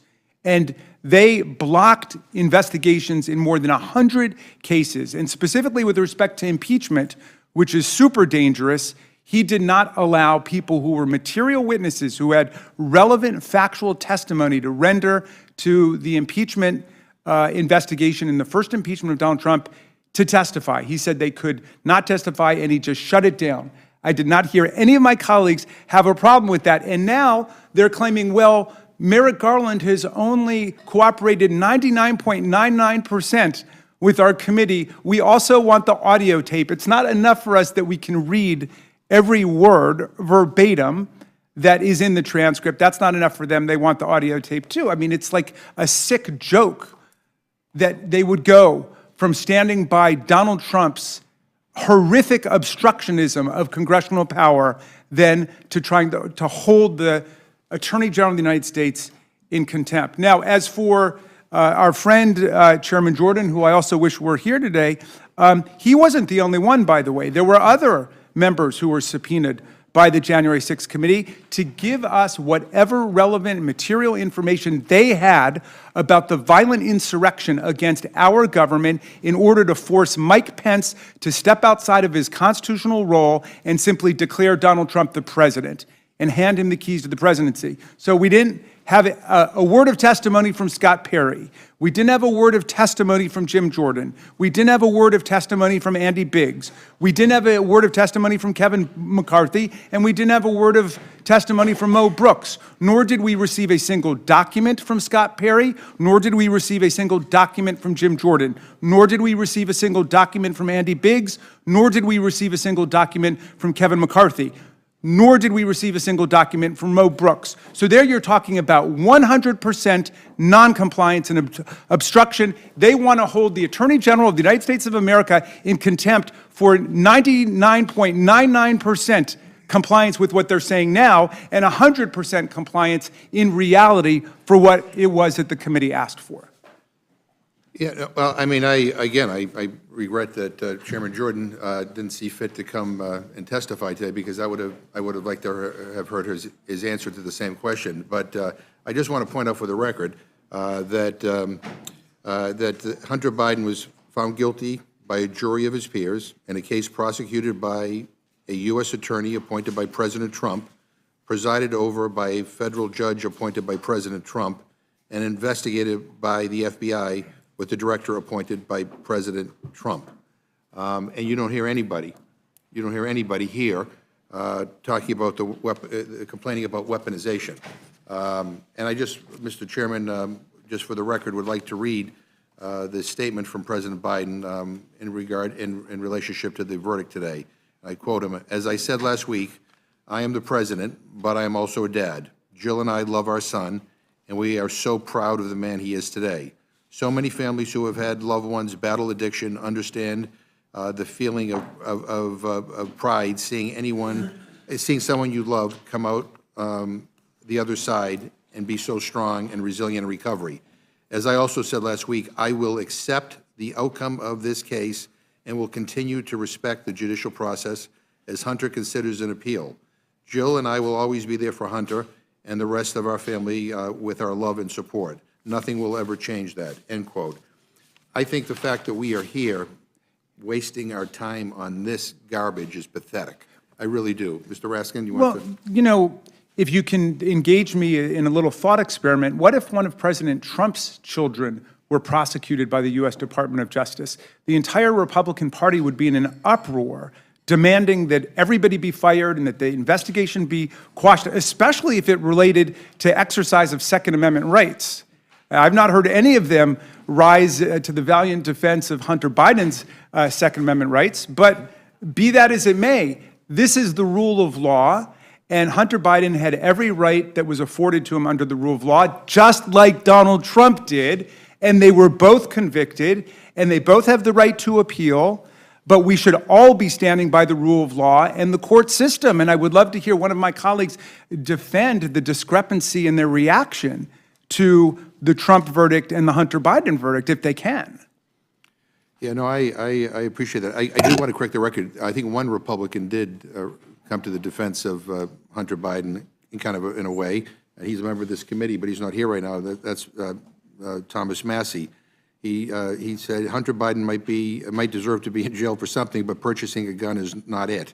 There are millions of marijuana users who own guns in this country, and none of them should be in jail for possessing a firearm against current laws. I don't agree with all that he isn't saying on that, but the point of the matter is... well, look, I think, you know, complex questions may be raised on appeal in that case, in any case. And we've got to stand by the system of justice. This is why all of the ethical improprieties and transgressions taking place in the Supreme Court today are so alarming and demoralizing, because you've got, you know, people, billionaire sugar daddies giving millions of dollars to Supreme Court justices, and it undermines everybody's confidence in the rule of law. And no complaints about that, no concerns about that. I mean, and again, we see what we've been seeing all in this Congress. You know, if Republicans are held accountable for anything, you know, it's a weaponization of the judicial system. If Democrats are held accountable, well, that's that's justice under the law. I've never, ever seen such hypocrisy in my life. And the idea, again, that this is what we're spending our time on, with all that we have to deal with in this country and in the world right now, this is what they think is so important, to get an audio recording of something they already have the transcript of, that this is the world comes to an end if we don't do this. We have to hold the Attorney General in contempt. I mean, give me a break. I mean, Mr. McGovern, this is an impeachment investigation, and so I have not heard a single colleague explain how there might be something of value to understanding whether there's a high crime and misdemeanor caught in that minuscule space between the written version and the audio version. Not a single one has suggested how a high crime or misdemeanor will emerge in Joe Biden clearing his throat. But I do believe that they might be able to find something with a cut and paste job to turn into a great political attack ad, and nobody has denied that that's the real motivation here. This is not about high crimes or misdemeanors. This is really about a distraction from the fact that their nominee for president is a convicted felon, period. I thank you for your time. I yield back. Chair, thanks. The gentleman yields back. Chair, recognize the gentleman from Pennsylvania for questions. Thanks, Mr. Chairman. I appreciate it. You know, I think that there's only one question that we have to deal with here, and that's one question only. Can the executive branch ignore a subpoena that's not only lawful but valid? That's the one question we're here to decide. Everything else is just a complete distraction. Chairman Comer, would you like to talk about that? I mean, look, we are the congressional overseers of the executive branch. We have checks and balances in our system. That's the way it was set up. And we have requested these audio recordings. The reason that we stumbled upon President Biden's mishandling of classified documents throughout the Biden influence peddling investigation was there were emails on the laptop that we now know was 100% legitimate, because that was the major piece of evidence in the court case that Mr. McGovern cited a dozen times, it seemed like, in the last 30 minutes.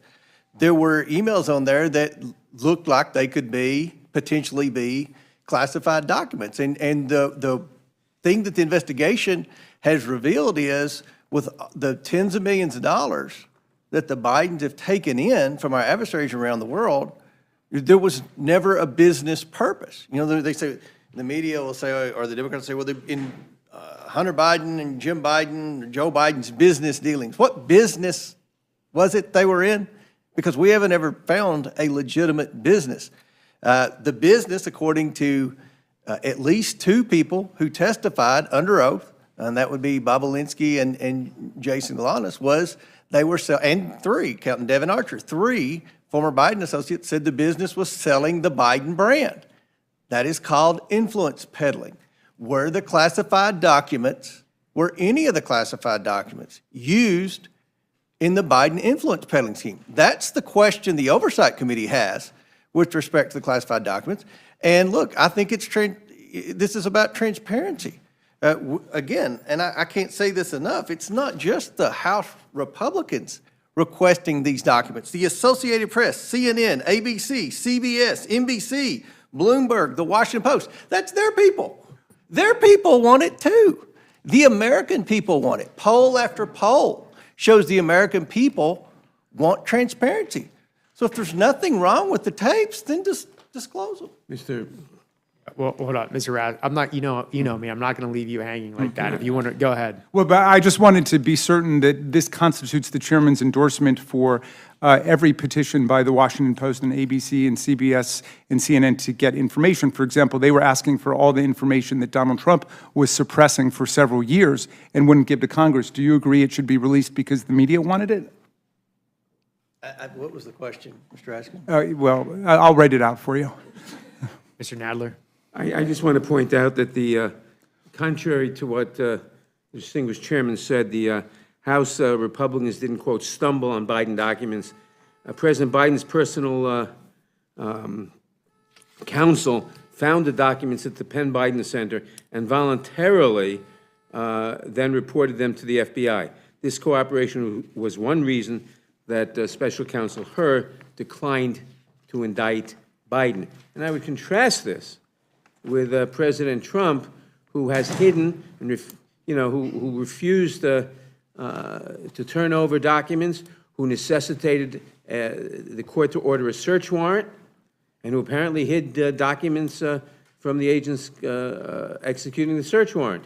And that's why the special counsel in the one case, President Trump, has asked the grand jury and got a grand jury to indict him. And in the other case, with President Biden, Mr. Hur declined to ask a grand jury to indict and said there was no crime. I mean, I get what you're saying, Mr. Nadler. I would just counter with the fact that the decision not to prosecute President Biden was because of the demeanor that was seen on the tape, and and there was an assessment. That is not true. If you read the report, there are many reasons cited for not for the decision not to indict, and I mentioned a few of them a moment ago. There are many reasons cited, and I think it's a 231 or 261 page report. And that's why I called the comment about the president's cognitive ability gratuitous, because that was not any one of the major reasons given in the report for declining to indict.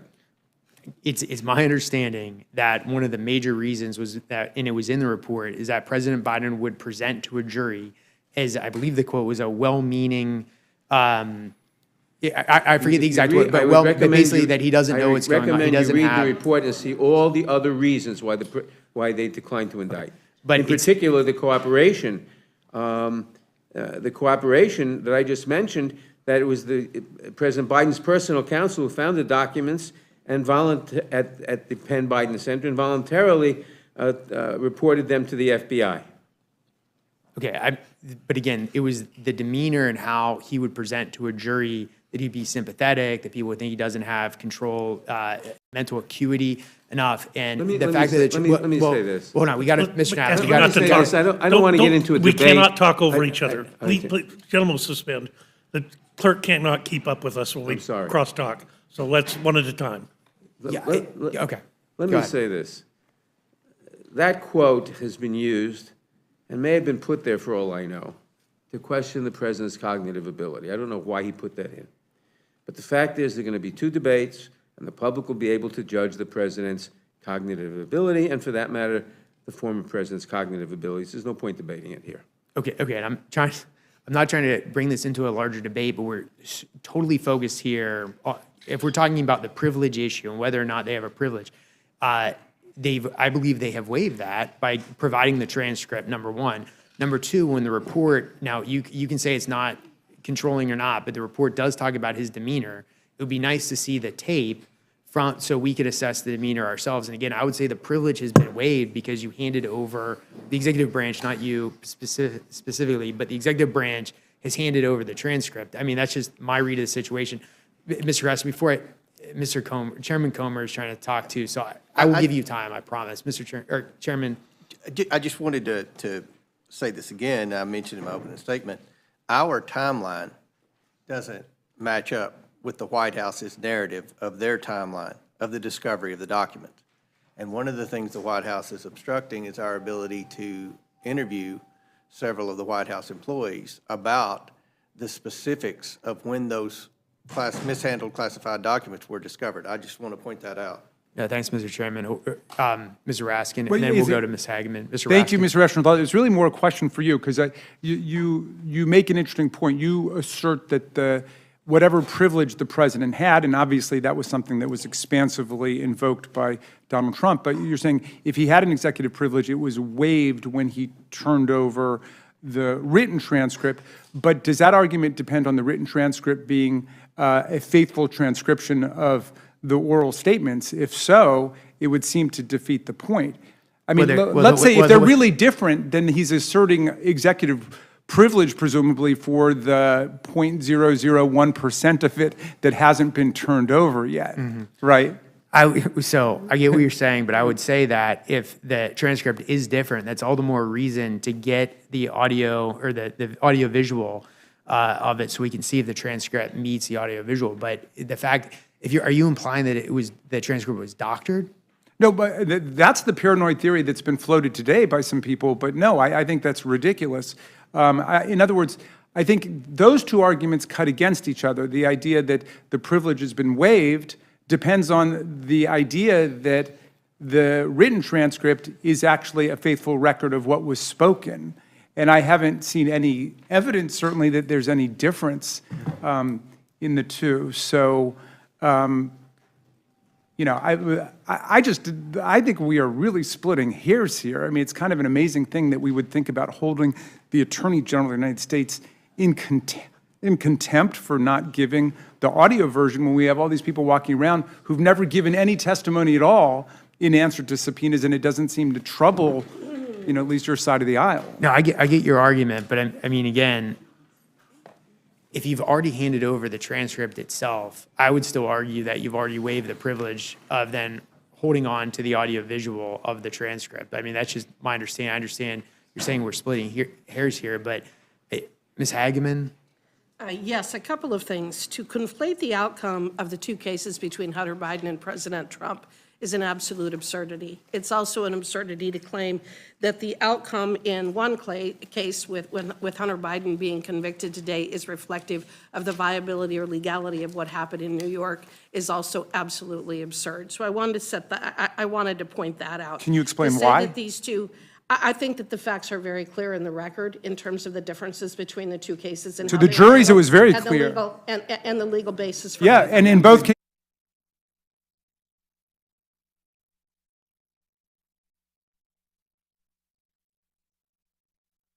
asking about the privilege and waiver. And it seems as though my colleagues on the other side believe that a privilege or a waiver is based upon a word-by-word basis, and the extent to which they may have waived any kind of a claim of privilege for the words that were included in the transcript, they would still be able to claim a privilege for the words that were left out, and that's what we're trying to get to with the audio, is also a legal absurdity. That is not the way that privilege or waiver either one work.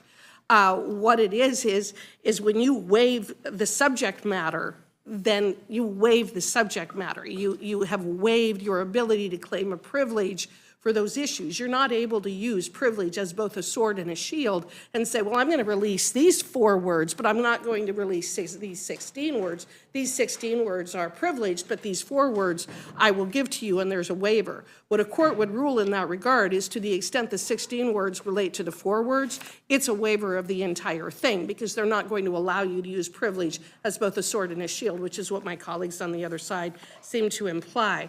I'd like to read 3 quotes from the Her report that put the issue that you have raised, Mr. Reschenthaler, front and center here about Mr. Biden's cognitive abilities and why the audio is so critically important. Quote, Mr. Biden's memory was significantly limited both during his recorded interviews with the ghostwriter in 2017 and in his interview with our office in 2023. That's on page 5, I believe. Quote, we have also considered that at trial, Mr. Biden would likely present himself to a jury, as he did during our interview with him, as a sympathetic, well-meaning elderly man with a poor memory. That is on page 6. Similar quote on page 219 of the report. And finally, Mr. Biden's memory also appeared to have significant limitations, both at the time he spoke to Zwanitzer in 2017, as evidenced by their recorded conversations, and today as evidenced by his recorded interview at our office. That's at page 207. I'd like to bring this back to actually what the purpose of this hearing is, which is our oversight responsibilities, both as the Judiciary Committee as well as the Oversight Committee. That's what this is all about. And I would say it's very obvious that the point of the other side is to deflect attention. They want to deflect attention from the fact that Joe Biden had unlawfully kept classified materials and shared them with his ghostwriter, for example. They want to deflect attention from the fact that clearly the audio and the written transcript are different, and that those differences might be incredibly significant in terms of our oversight responsibilities. It's clear under the Constitution, it's clear under the case law that judiciary and oversight have the authority to obtain information such as this in carrying out our responsibilities as the legislative branch. That is really the only issue that is before this committee today.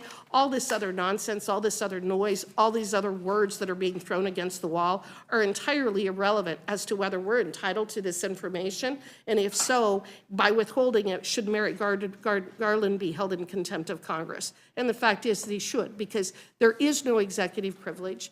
Even regardless of the transcript, there is no executive privilege for the information we're seeking, number one. And number two, if there was, it has been waived, and we're entitled to receive the information, the audio that we have requested. With that, I yield back. Thanks, Ms. Hageman. Mr. Nadler?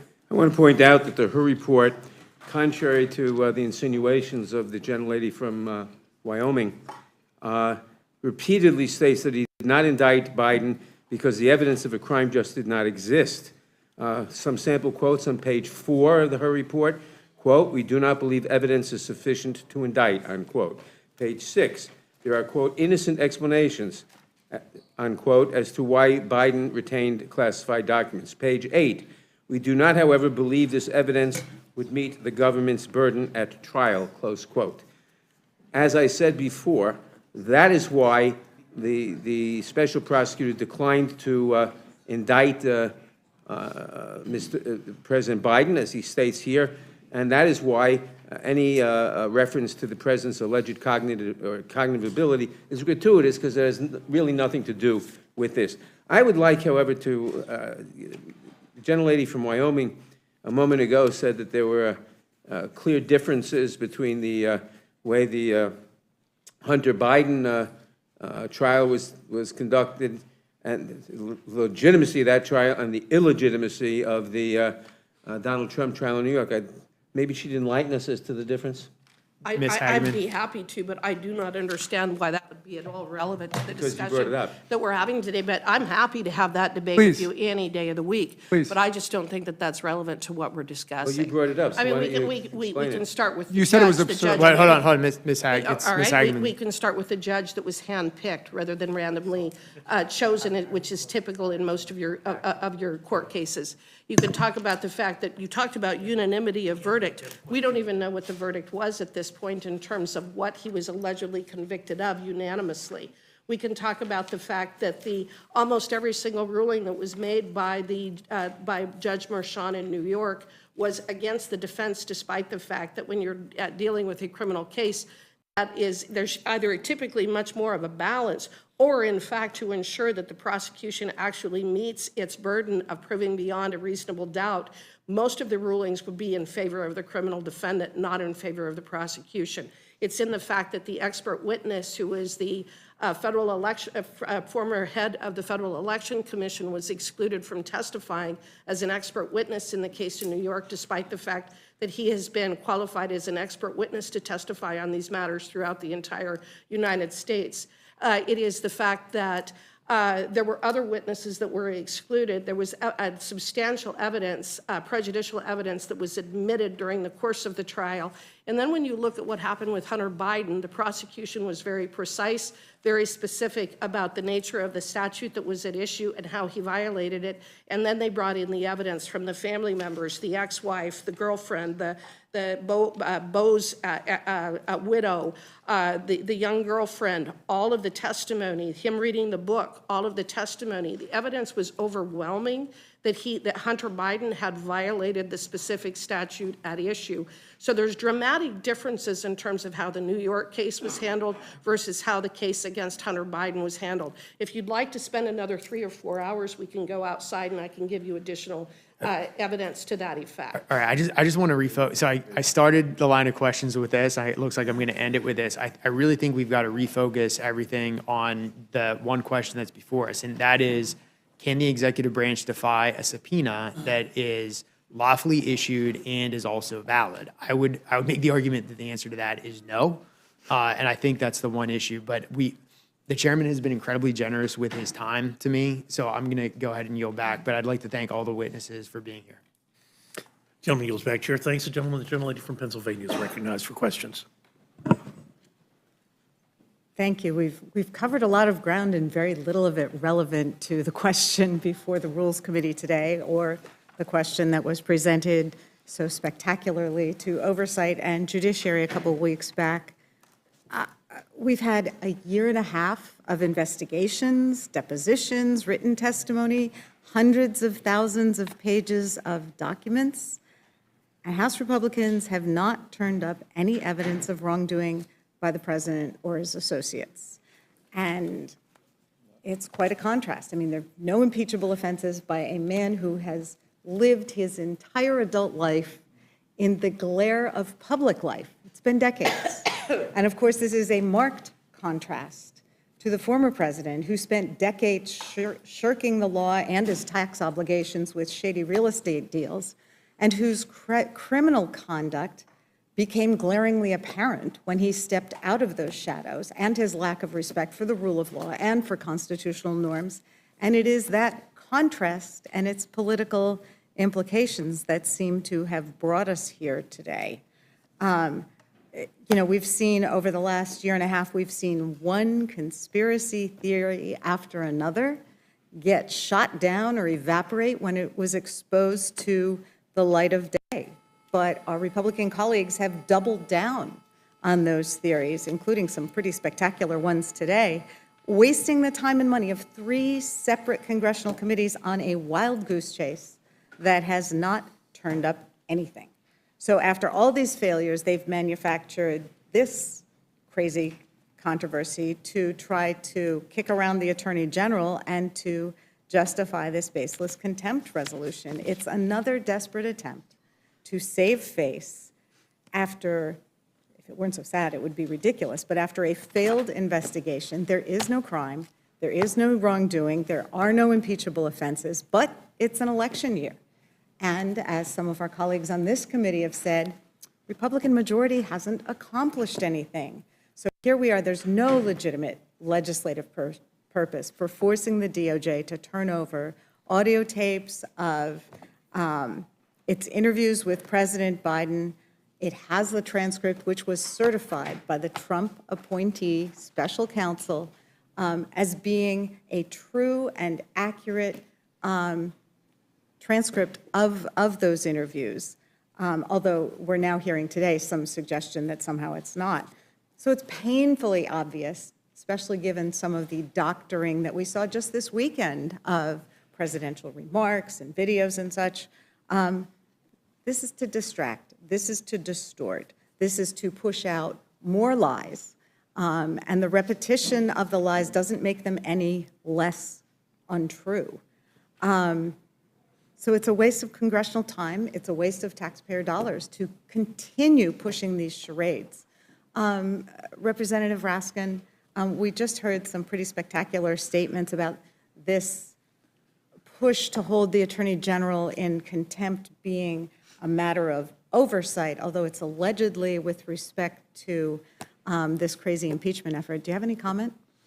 Well, I'm sorry my friend Mr. Reschenthaler is not here, because I take him to be a really serious lawyer. And his assertion is that we can hold, or we should hold, in contempt any Attorney General or President of the United States, for that matter, or cabinet member who withholds any document. I just want to know, both retroactively with respect to the more than 100 investigations where Donald Trump stonewalled Congress, whether he believes that contempt properly was in play there, and he would have supported contempt against President Trump, and whether he would support contempt in the future against any president who has a disagreement.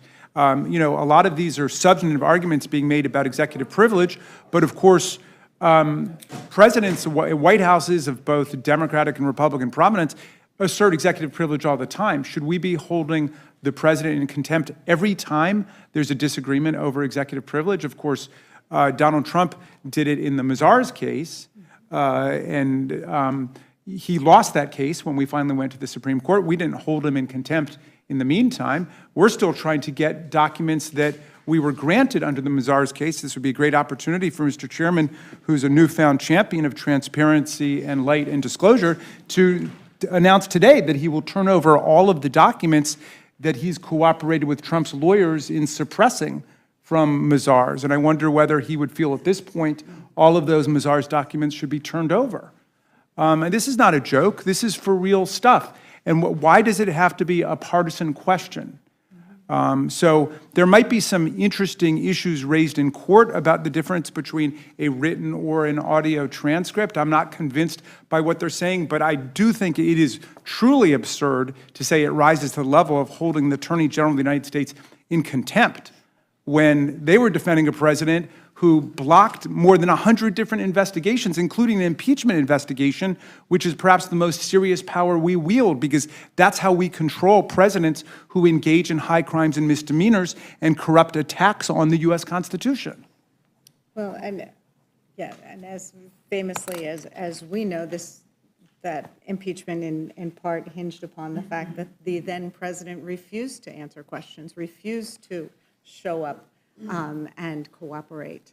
Well, it's like in his case, both I'm struck by Ms. Hageman's remarks because I'm actually amazed at the similarities between these two cases. Both Joe Biden, both Hunter Biden and Donald Trump were given the presumption of innocence. Both were given a jury trial. Both had a right to counsel, which they exercised by paying for exceptional private counsel.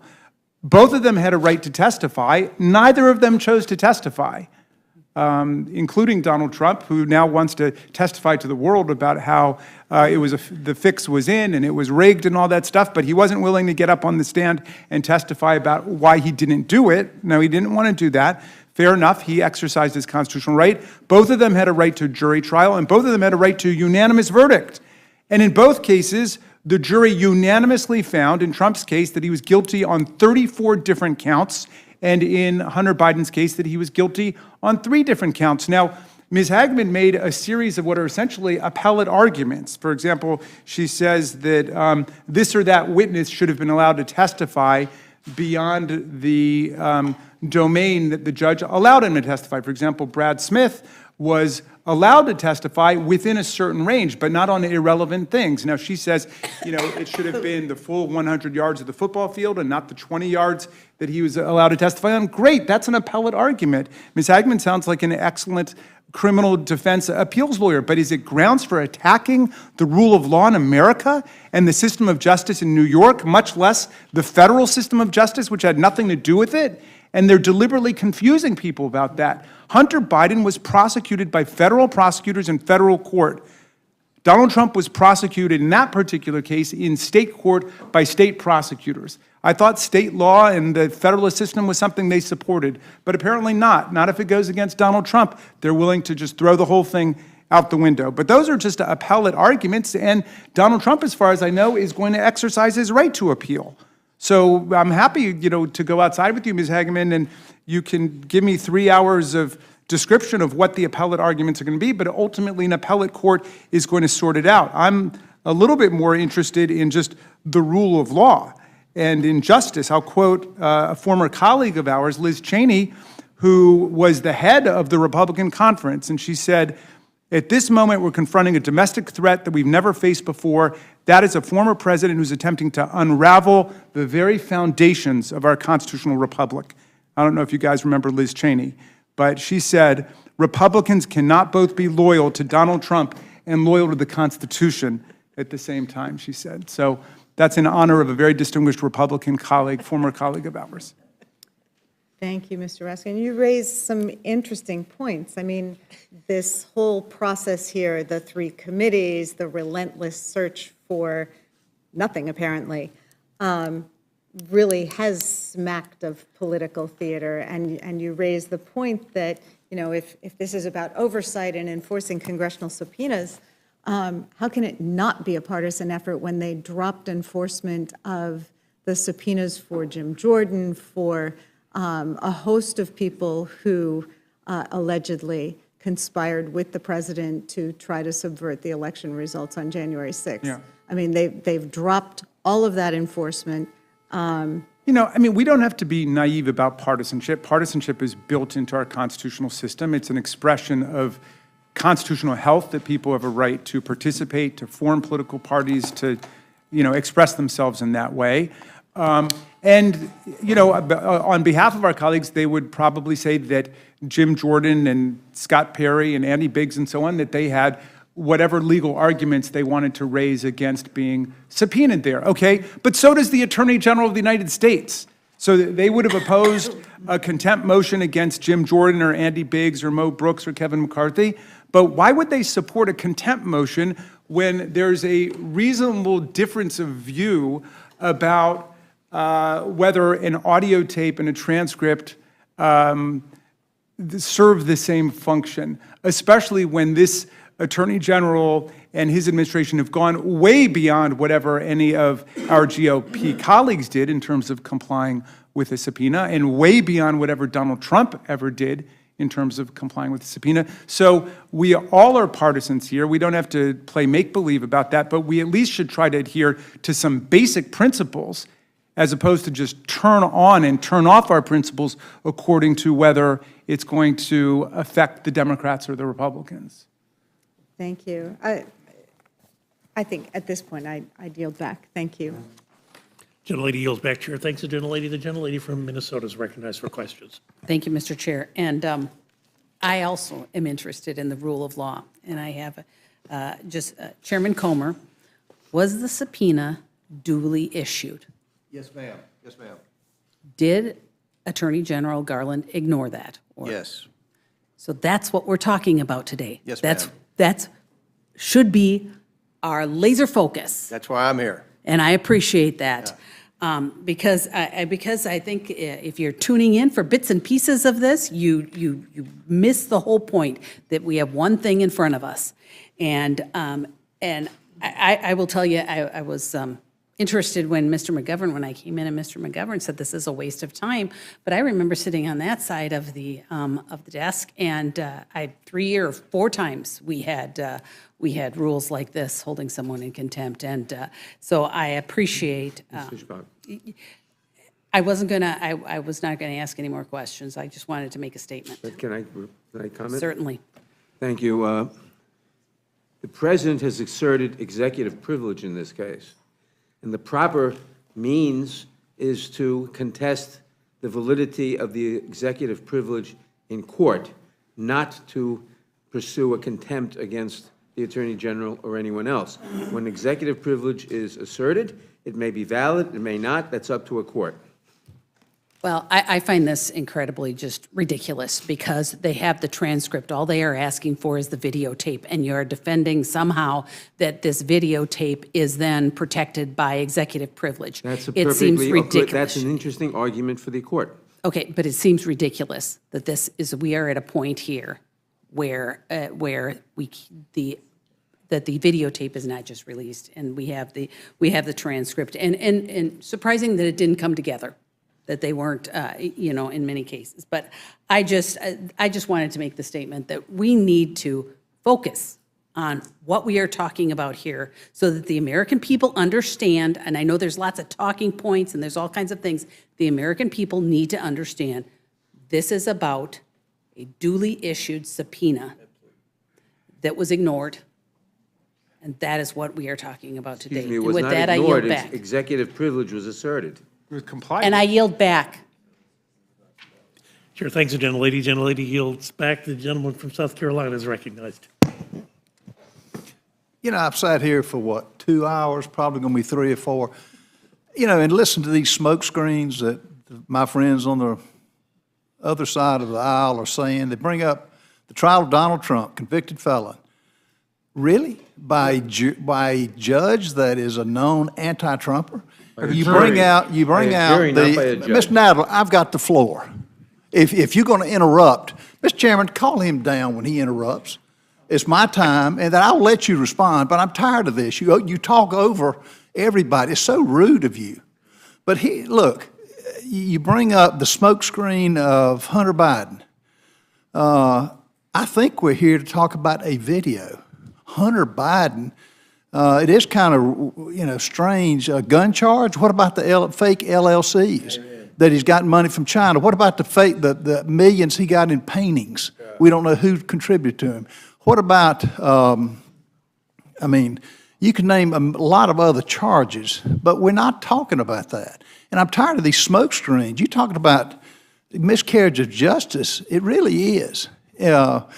And Ms. Hagerman, you bring up a very good point, the fact that we're to trust what they say, that the transcript is real, and the audio has no bearing on it. I don't understand, as our chairman said, they're putting up a fight to prevent the American people from hearing the video and using these lame excuses about that Jordan altered some tape somewhere. I don't know how you alter a audio tape. Can you tell me who has got the audio tape? And I think the chairman had a valid point. Do they still exist? This administration is lawless when it comes to obeying the law.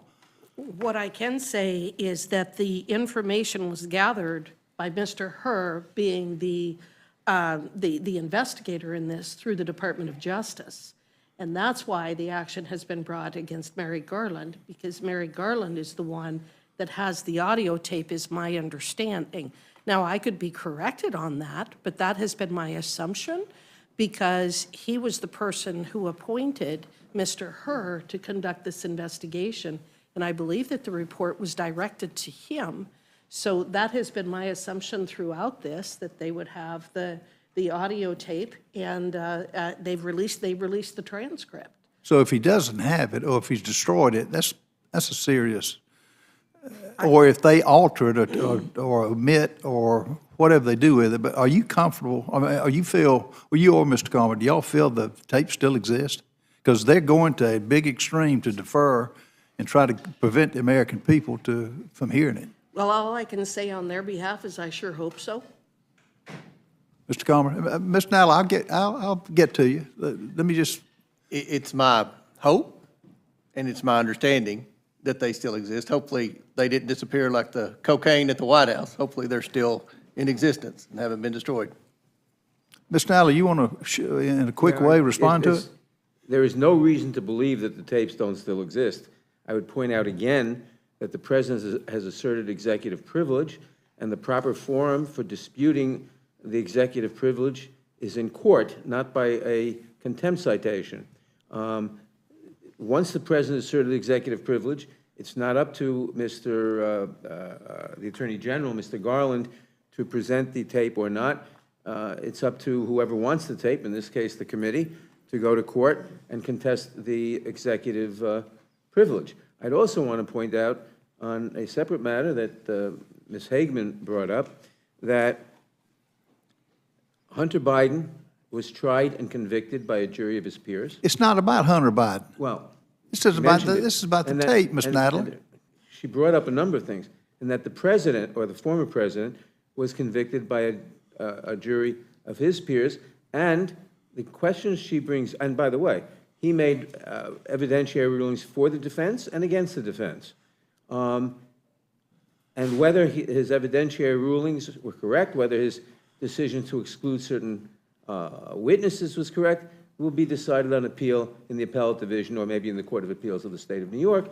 And it's perfectly legitimate to question that, but it's not legitimate to question the legitimacy of the trial, because those questions are appellate questions and will be answered by the appellate court. Well, it didn't work with Richard Nixon. Once it was out, the transcript was out, he couldn't claim executive privilege. But I guess that's why the major news outlets are suing, to get something that you're trying to hide, that you don't want the American people to see. It's really an insult to the American people that you're going to these links, having all these words about all these other trials that have nothing to do with this. Let me run down the timeline, and this is something I don't understand. Mr. Comer, you on February 12th, you sent a letter requesting all the documents and communications, including the videos, including the autos. On February 16th, the DOJ responded to you stating that they were being gathered. On February 27th, the Judiciary and Oversight Committee issued identical subpoenas to Garland for relevant information about the transcripts and about the audio. The return date was March 7th, and then the DOJ produced an incomplete set of documents comprising only correspondence exchange, no audio. On March 9th, the committee notified the DOJ that its production was inadequate, and as an accommodation, you offered to extend the date of production for the audio to March 11th at 3 o'clock. On March 11th, the DOJ informed the committee that documents were undergoing review by the interagency, and they would not meet the committee's deadline. Why is he getting extension after extension? I don't think Steve Bannon got that. I don't think Peter Navarro got that. And I think you've demonstrated factually the great lengths we've gone to try to work with them to help them comply. It shouldn't take any time, but we've gone to great lengths. We've gone above and beyond to make it as convenient as possible for them to turn over those tapes which we lawfully subpoenaed. And then on April 15th, the committee did respond, just said they were not going to produce them. Didn't have to. That is such a, what are the consequences? What do you think? And I think we will vote this out of committee, and I hope the House will pass this. What's the consequences for Garland doing this? Will he be going to jail, or will he get off? We've seen Merrick Garland has held others accountable for being held in contempt of Congress. So we'll see what happens. He has set a precedent. Merrick Garland set a precedent of going after people who Congress has held in contempt for not complying with subpoenas. It's just, isn't that complicated? Audio doesn't lie. Audio, he either said it, and they're going to these links to smokescreen everything else to try to prevent this to delay. Real quickly, Mr. I just want to point out, when you talk about the smokescreen, that the senior-most career official at DOJ, a fellow named Brad Weinsheimer, submitted a declaration stating that he listened to every word of the audio files and, quote, the interview transcripts are accurate transcriptions of the words of the interview contained in the audio recording. That's on paragraph 14 of the Weinsheimer declaration. So the allegation of the transcripts were altered in any way. Mr. Allen, what's that got to do with, what is that man's, his interpretation of the audio and the transcript, what's that got to do with anything? This is just releasing the tapes, let other people. Why are all the news networks having to sue to get Garland to come? As I said before, the reason that there is a hesitation about giving the audio to the Judiciary Committee is that the Judiciary Committee has previously altered audios to produce, in effect, fake versions of Ms. We're not talking about that. Well, we are talking about that because there is a fear that if the audio was given to the Judiciary Committee, Mr. Jordan or the people working for him, will alter that audio as they did for Ms. Jankowicz's audio and produce inaccurate audios. Ms. Hagan, can you respond to that? Sure, that accusation is untrue. Well, thank you for bringing this. This is an embarrassment, to be honest with you. This is an embarrassment with what they're doing. I yield back, Mr. Chairman. Chair thanks the gentleman. Gentleman yields back. The gentleman from Kentucky is recognized. Representative Hageman, did you have anything you wanted to add to the testimony here, or anything you want to respond to? No, I think that we've pretty much covered the issues that are relevant and then some. Chairman Comer, do you have anything else to add? No, I think that, we're here for the purpose of holding the Attorney General in contempt for not complying with a lawful subpoena. And I think it's pretty cut and dry. Thank you. I have no questions then. Chair thanks the gentleman. Gentleman yields back. The gentleman from Georgia is recognized for questions. Thank you, Mr. Chairman. I go back to what Ms. Fishbach said in her question. Were the subpoenas legal? Were they legally authorized? Yes, sir. Were they complied with? No, sir. There are no other questions to me. And so I would suggest that before the vote is put on the floor, that Merrick Garland, if he complies with the subpoenas, then we not push forward with the vote at that stage. But I want to say this about how disingenuous it is of people who have been to law school admitted by a bar, I assume, to say that a conviction in a state court is the same as the conviction in federal court. If Donald Trump's jury pool had come from the Southern District of New York, where the jury pool would have been from 8 counties, I would suggest to you that he would have had a jury pool where he would have had a chance.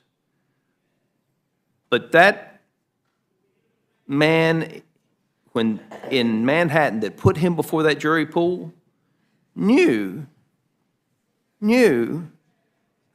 that Donald Trump was not going to get a chance. That any honorable prosecutor would have allowed that case to be moved to a venue where the person would have had a fair shot. So I don't know, Mr. Nadler, I'm not. I listen to you make excuses. I listen to you say, well, the reason. Let me see. What was it you said?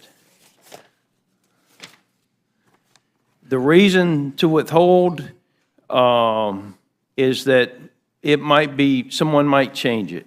Well, they might not want to release the thing. I'm not aware of the person who's being subpoenaed having the choice to comply or not to comply with the subpoena. Okay, Mr. Nadler, do you have a choice? Well, I want you to answer this question. If you were subpoenaed, do you have a choice not to comply with the subpoena? You do not, unless the president has asserted executive privilege, and then it's got to be decided in court. What I wanted to comment on was what you said about the trial in New York.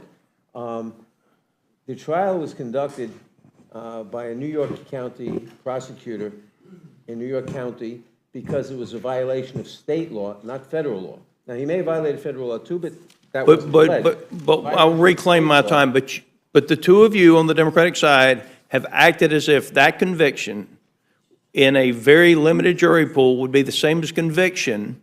If it had been in a federal court, the jury pool would have been pulled from 8 counties in that. Would you at least agree with me that if it had been in federal, it would have been 8 counties? Yes, I would Okay, simply and would you observe- agree with me there's a difference in pulling from a jury pool of 8 counties and pulling from one that, you know, even. I would simply point out that the defense had every opportunity to exercise its challenges in the voir dire, and that the 12 jurors who were picked were ultimately agreed upon by the defense and the prosecution. That's, you know as well as I do that that's when you're agreeing to something from bad to worse, you know, I mean, President Trump didn't have a chance with that jury pool. And the bottom line is this: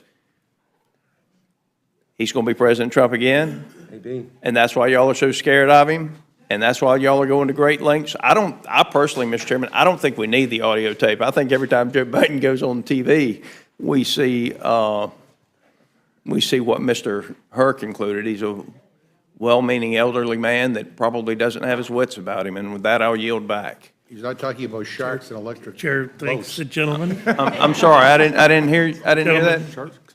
What was that, Mr. McGovern? He's not talking about sharks and electric boats. I don't think he knows what he's talking about. That was Trump, by the way. Seeing no further members wishing to ask questions, I want to thank this panel. Mr. Raskin, I always feel like I should put in for continuing legal education every time you come and testify. Credit granted. We miss you up here, and witnesses are excused.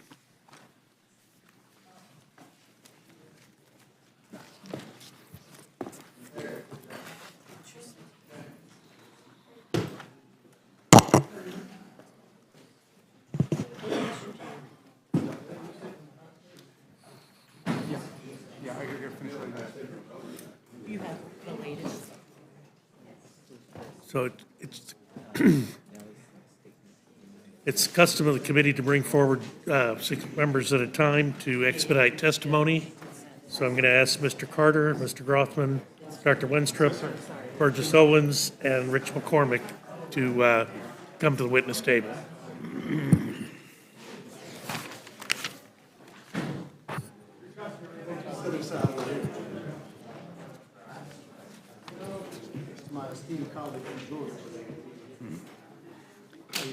Good. Hope you are. Mr. Carter, you're recognized to speak on your amendments. Okay, thank you, Mr. Chairman. I appreciate the opportunity, and I want to start off by thanking the House Armed Services Committee for their work in crafting this bill and improving the lives of our service members and providing for the support for the spouses of service members. I've got 6 amendments that I'm proposing here. All of them are straightforward. All of them are common sense, and I think all of them deserve consideration. First of all, Amendment number 221 is NOAA's North Atlantic Right Whale Vessel Speed Rule. I'm sure that all of you are familiar with this. This has to do with the speed limits that are being proposed on boats between 35 to 65 foot. They want to have, how you enforce speed limits out on the water is beyond me, but nevertheless, they want them to adhere to 10 knots per hour, which would come out to be about 11.5 miles per hour. And it would devastate recreational fishing. It would devastate the whole commercial recreational fishing along the Atlantic coast, including in the state of Georgia, where I have the honor and privilege of representing the entire coast of Georgia, over 100 miles of pristine coastline. Let me make it clear that we want to protect the right whales. We understand this. No boater goes out thinking, oh, I wish I would hit a right whale. They don't want to hit a right whale. They want to make sure that they avoid them at all costs. There is technology available now that will allow them to do this without imposing this rule. And that's why I'm proposing this. This is a bipartisan agreement that we can protect the endangered right whales without harming our ports. It would also have a negative impact on our ports, on our harbor pilots. The economic engine of the southeastern United States is Georgia Ports Authority. It would have a negative impact on them. What the amendment would do would delay this rule for a year, allowing us to explore those technological solutions. So that's the first amendment. The second one, 529, the Combat Readiness Training Centers, the CRTCs. We have 4 in this country. One of them is being proposed to be closed down. That is in my district in Savannah, Georgia. We don't need to be closing down any CRTCs. The world is on fire, and this is a short-sighted and I think a very boneheaded move on behalf of the administration to suggest that we close this down. The CRTCs play a major role in global power projection, and I'm very fortunate to have one in my hometown of Savannah. I also want to thank Mr. Ezell from Mississippi for co-sponsoring this amendment to prevent any cuts to any of the 4 CRTCs across the country. Amendment number 3 is Amendment number 681, State Strategic Stockpile Amendment. Mr. Chairman, you're very familiar with this. You all know that we have federal stockpiles. This will not replace the federal stockpiles, but instead it will supplement the federal stockpiles. States have specific needs in the way of medications, in the way of drugs. This would extend this program to finance these state stockpiles so that we can continue on with them and that the states would have their specific needs met as well. The fourth one I have is Amendment number 728. It's the TRICARE Pharmacy Amendment.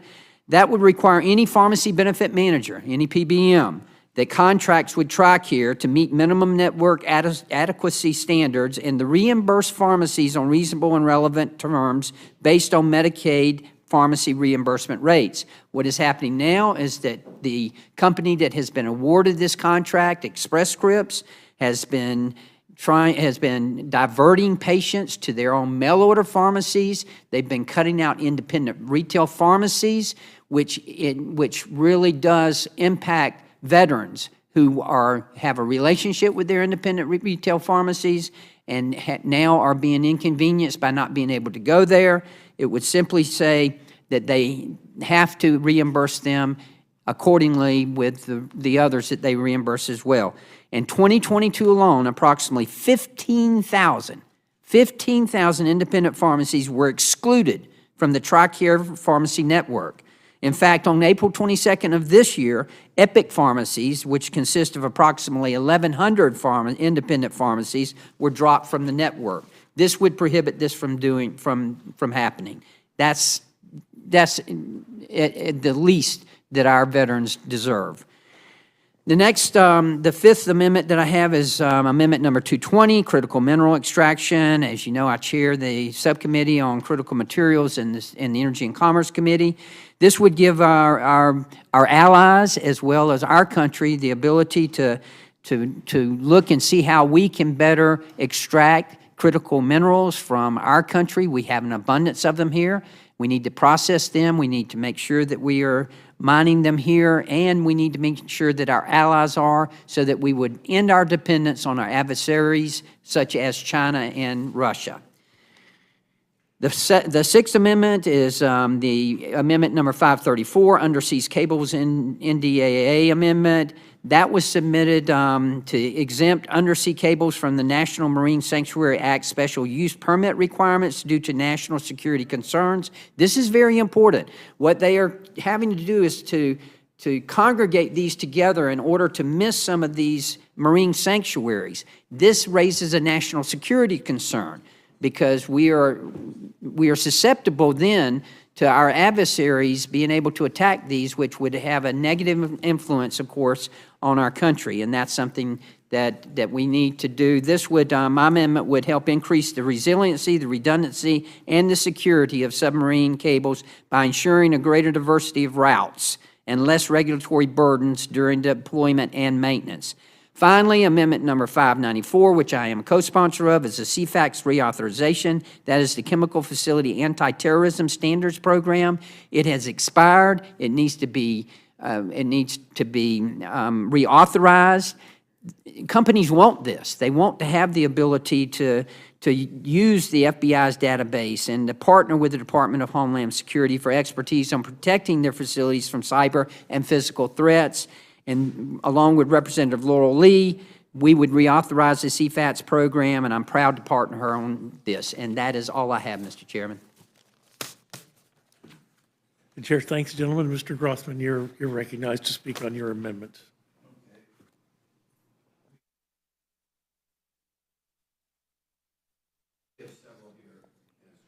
Yes, summarize them as best you're able.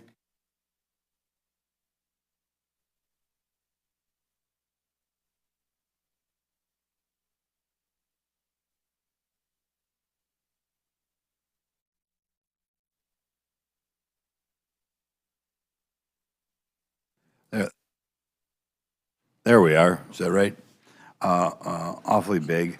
At least we are told that you can save from $3 to almost $6 billion if you switched from military positions to civilian employees.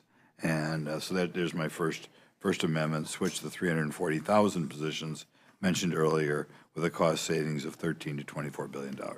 Secondly, we've amendment 523 requires the department to issue a report to Congress that includes the results of any safety investigation pertaining to a crash or other mishap involving a rotor or tilt rotor aircraft. This is in response to the accidents involving the Air Force V-22 Osprey based in Japan, which crashed during a training set on November 23, killing all 8 members. The department grounded it for 3 months. But it's been grounded 2 more times since then. Since 1992, there have been over a dozen Osprey crashes that have killed over 50 service members. All fatalities involving the aircraft have happened during training exercises and not the result of enemy fire. We'll skip to number 617. We'd like to instruct the GAO to submit to Congress a comprehensive study on the fiscal and national security impacts of reducing the aircraft carrier fleet by 1 carrier. This is something I've tried to get here before. A lot of times you guys leave it out. But it seems when they have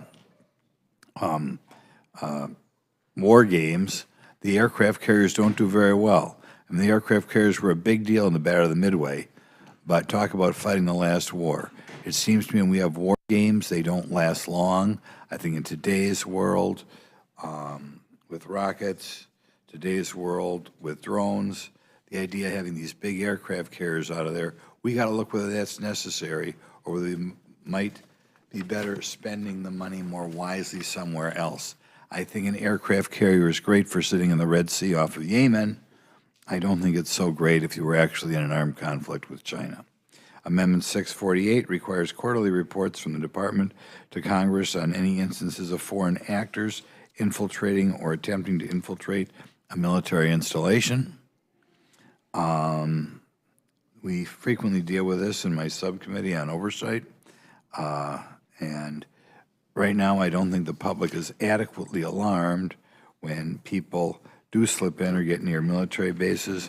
In September 23, the Wall Street Journal reported that Chinese Communist Party spies gained or tried to gain access to U.S. military bases and sensitive sites at least 100 times in the past few years. Chinese nationals have infiltrated a U.S. Army test range, accessing numerous missile sites and using drones to surveil the grounds. Congress ought to know about this.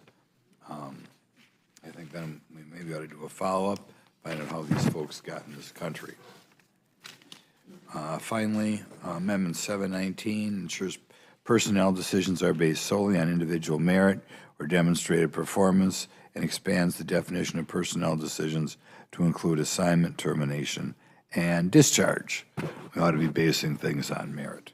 And I guess we'll try to do what our chairman wants. There's a brief summary. You can read about it longer if you want on all my amendments. Good. You all just listen to Congressman Burgess. You'll be in good shape. Dr. Wenstrup, you're recognized to speak on your amendments. Thank you, Chairman Burgess, Ranking Member McGovern, members of the full committee. Thank you for this opportunity today to testify with amendments regarding the fiscal year 2025 NDAA. I'd like to discuss these amendments I think are necessary for this committee to consider for this NDAA. First, I'd like to see amendment number 712 in this NDAA. Why? Because it speaks to retention and readiness of our military medical personnel. This amendment would revise the Defense Health Agency's policy regarding credentialing and privileging under the military health system to include certifying boards that are recognized by organizations such as the American Board of Medical Specialties, the Bureau of Osteopathic Specialists of the American Osteopathic Association, the American Board of Foot and Ankle Surgery, certain medical boards, and the American Board of Oral and Maxillofacial Surgery. The goal is to recognize board certifications that may indicate a level of capability geared for the operational mission sets. Not just your degree, but what have you done further. Recruiting and retaining the best and brightest physicians of the armed forces is of utmost importance to the health and well-being of our military's greatest asset, our people.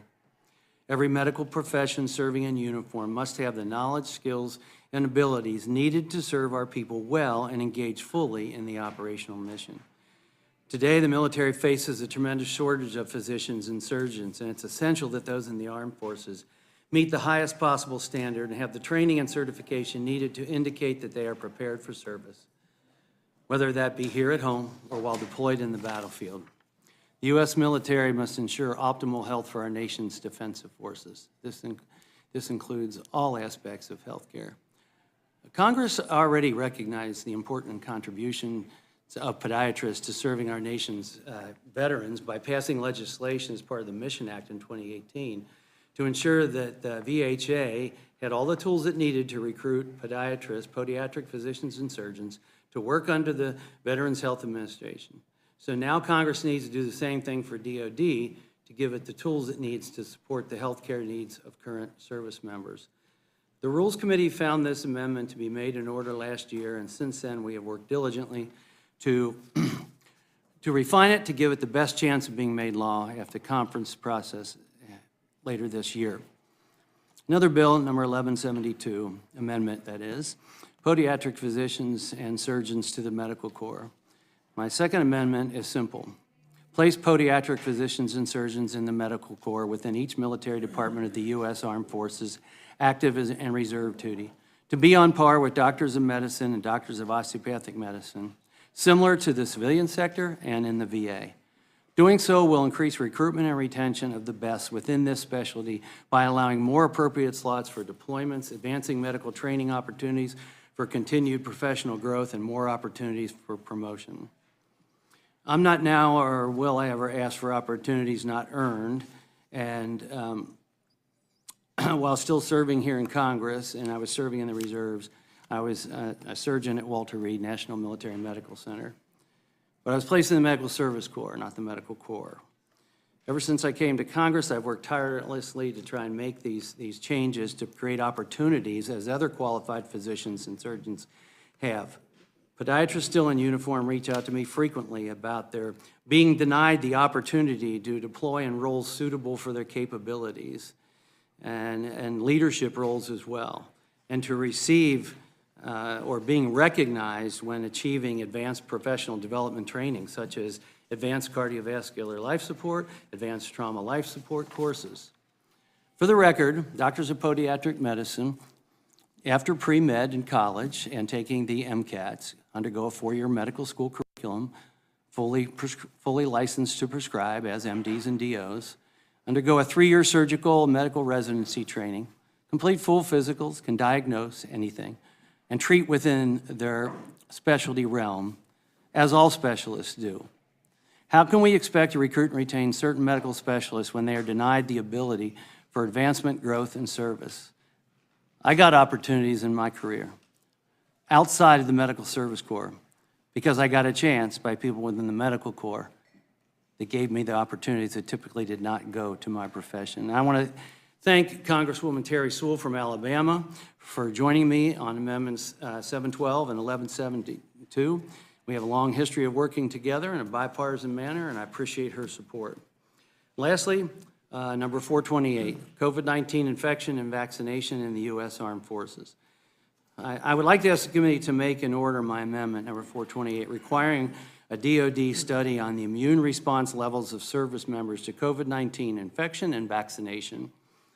This is about our service members' health and readiness, as well as their faith in the institution charged to protect them.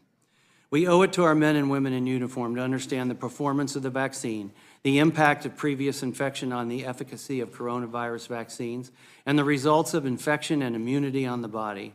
Additionally, the research conducted by DOD could play a vital role in informing healthcare decisions, not only for our troops, but for civilians and people around the world. DOD is uniquely positioned to answer many of the questions that service members and civilians alike have about vaccine and natural immunity efficacy.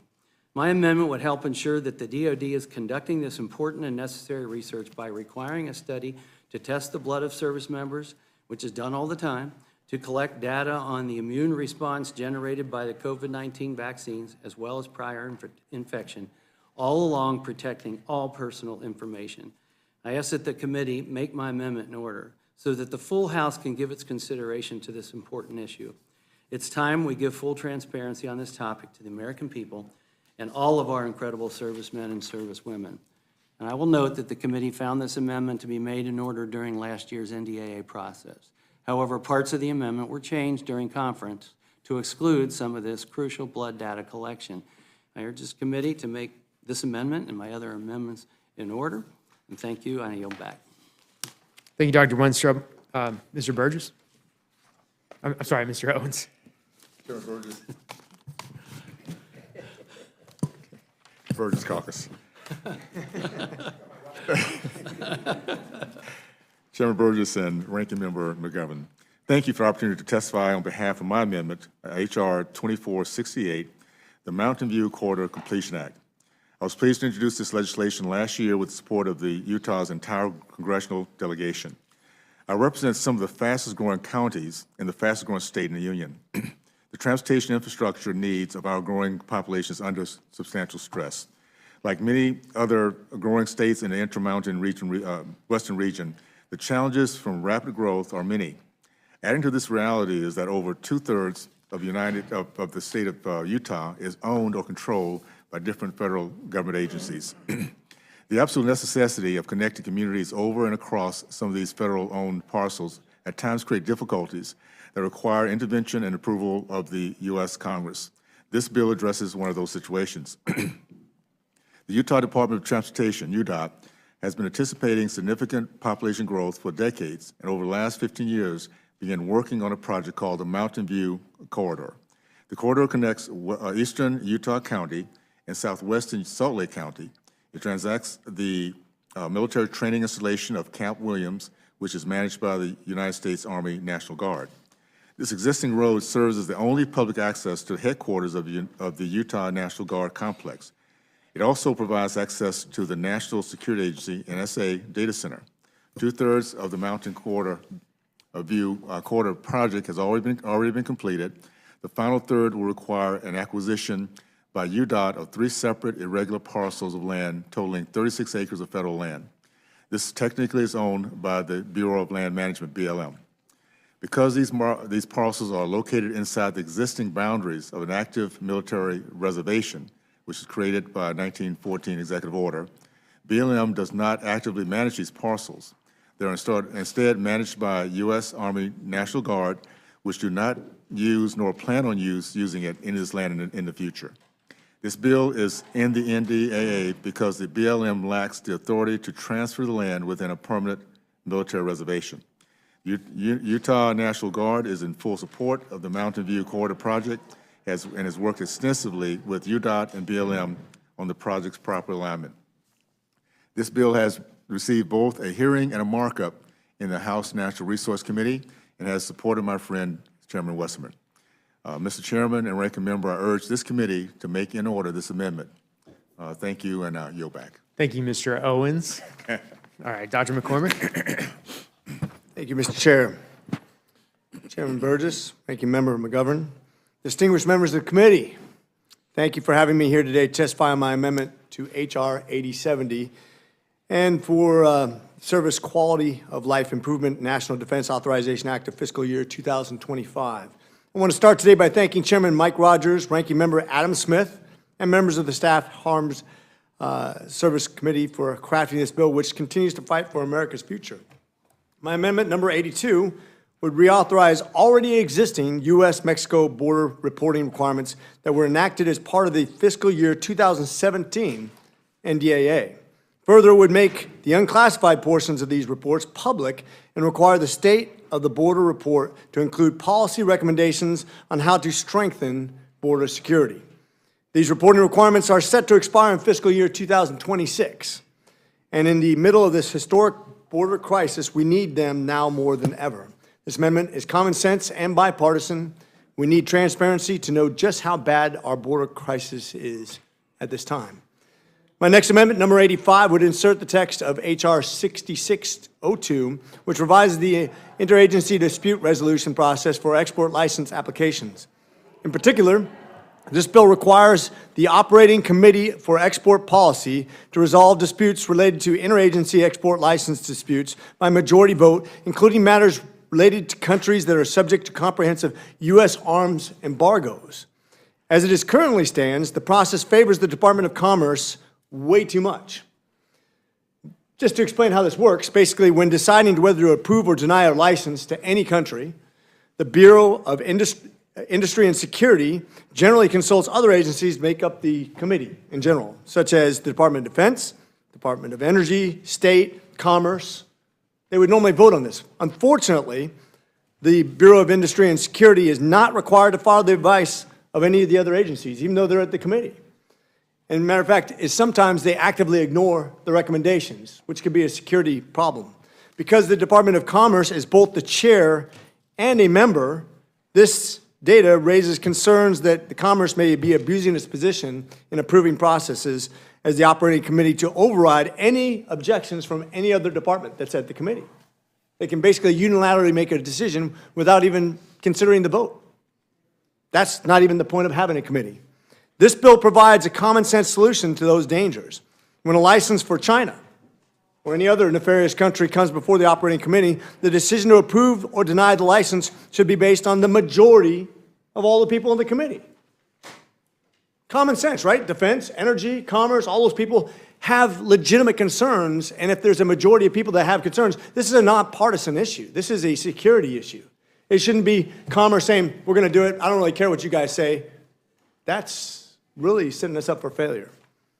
So I hope that we'll make an amendment so that all members have input and that majority actually decides rather than one committee. For H.R. 6602, passed by voice in the House about 2 months ago, this isn't controversial. Amendment number 201 would codify H.R. 8361, the Economic Espionage Prevention Act, which creates a three-pronged discretionary authority to sanction foreign adversary entities that materially support Russia's military and intelligence apparatus, violate U.S. export controls, and steal U.S. intellectual property. We've seen concerning reports that the PRC is filling critical gaps in Russia's defense capabilities, allowing them to reconstitute their military industrial base faster than we believed it was possible. All of this built on the no limits partnership between President Putin and General Secretary Xi, declared between each other back in February 2022, days before Russia launched its attack on Ukraine. This is long overdue.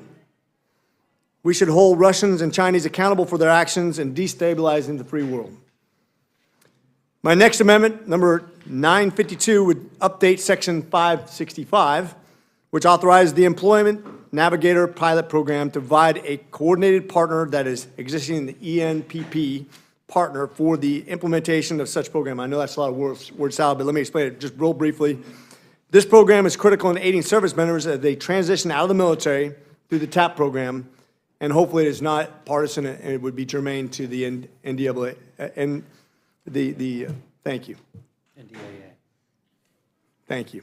My last amendment, it takes a couple doctors to say these things. My last amendment, sir, I'd like to reclaim my time.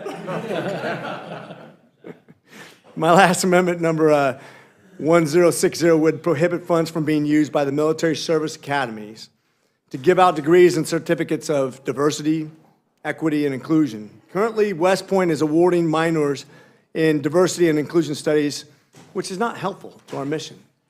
We deal in executing a mission of lethality. I think we have always led the way in integration, always been the standard bearer for meritocracy, and if it's not broken, we shouldn't try to fix it. In closing, my amendments will strengthen our national security, enact stricter sanctions on our adversaries, and streamline our export control process. Thank you for your time, and I ask the Rules Committee to strongly make in order McCormick Amendments number 82, 85, 201, 952, and 1060. Thanks, Dr. McCormick. Appreciate it. All right, last member of this panel is Mr. Moylan. Thank you, Mr. Chairman and Ranking Member McGovern. Thank you to the committee as well. And I would like to bring your attention to a couple of amendments. First, the special attention to Amendment 725, which is co-sponsored by a bipartisan group of 14 other members.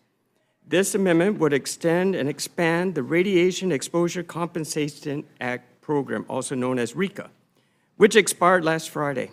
The program may have expired, but the fight does not. And for 34 years, RECA delivered compensation to victims of radiation exposure, victims who did not know about or consent to the dangerous levels of radiation they received. However, since 1990, many other victims across the country were left out of this vital program. Today, we now know of the many areas which were affected but never included. This is why my amendment would expand eligibility and finally deliver relief and compensation to these victims. Next, I have also offered amendments which would authorize the President to award medals of honor to 3 patriots and sons of Guam: Joseph M. Paris, Juan Ogo Blas, and Martin Manglotnia.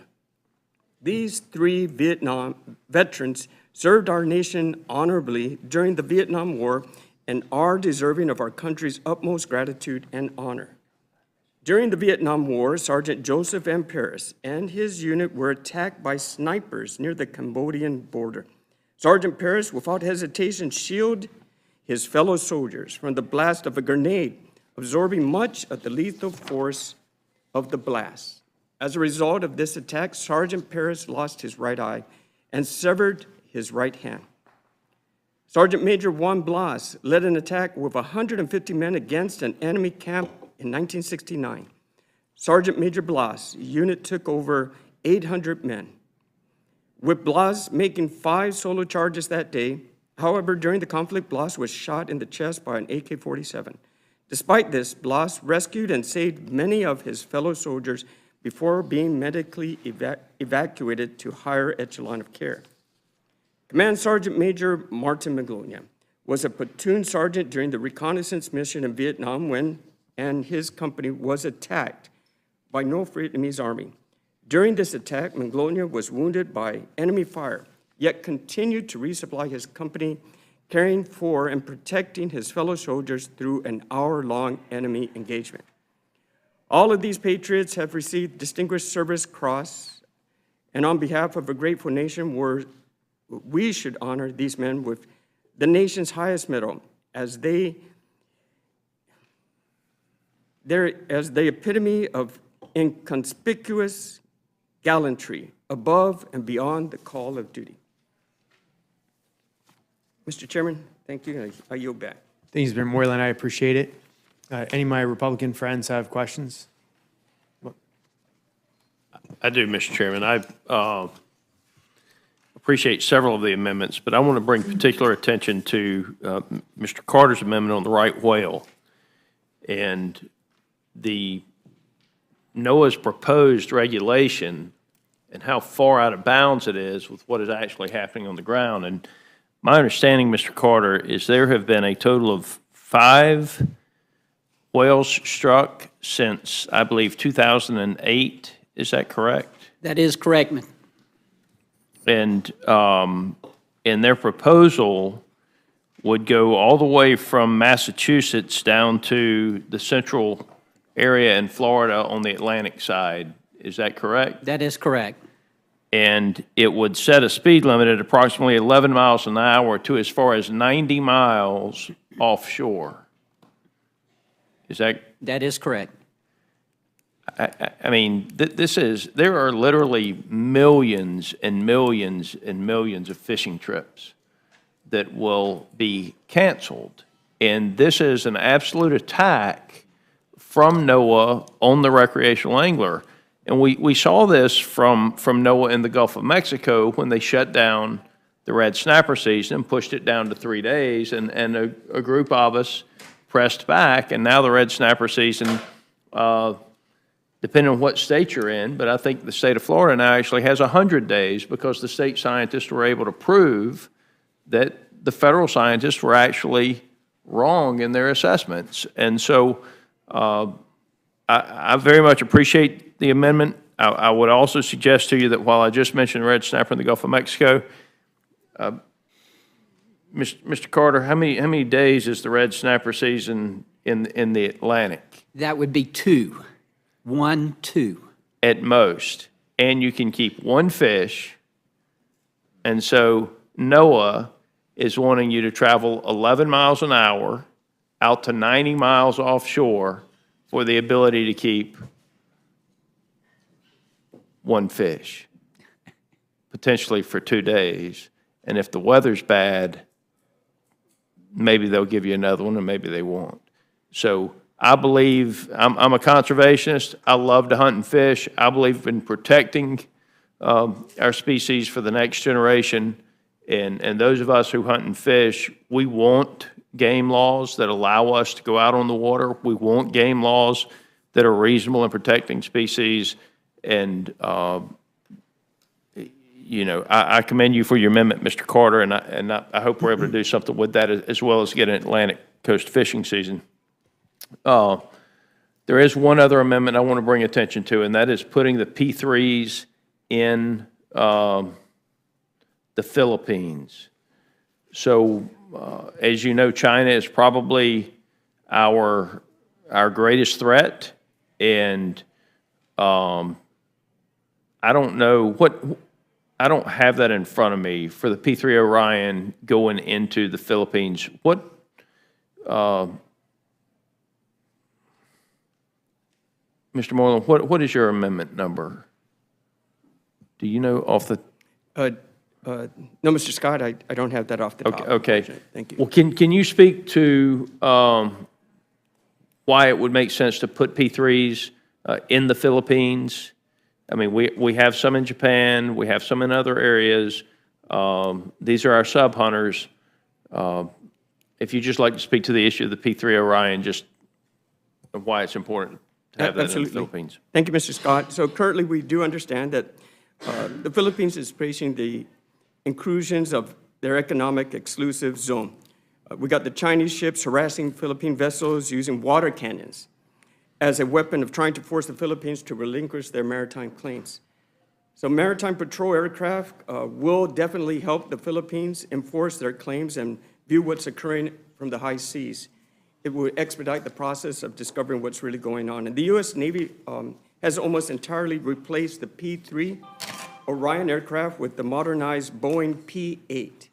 However, our surplus aircraft are still an upgrade over their Leonardo ATR-72s aircraft currently operated by the Philippines. So our P-3s would definitely help the Philippines over what they currently have and should help protect their economic zone. Make sure China knows we're not afraid of them and they don't own that water. Absolutely. Thanks, Mr. Scott. Any of my Democratic friends, Mr. McGovern? Yeah, Mr. Chair, I request unanimous consent to insert in the record statements from Rhett Budzinski in support of Amendments 275, 1165, and 725. I ask unanimous consent to insert in the record statements from Representative Doggett in support of his bipartisan amendments 390, 392, and 394. I ask unanimous consent to insert into the record a statement from Representative Foster in support of amendments 1011, 982, and 914. Without objection. And because I want to thank all the members for being here, and because I am totally dedicated to making sure that any time you come before the Rules Committee is a totally pleasant and enjoyable experience, I will have no questions. I yield. Thank you, Mr. Ranking Member. Gentlelady from New Mexico.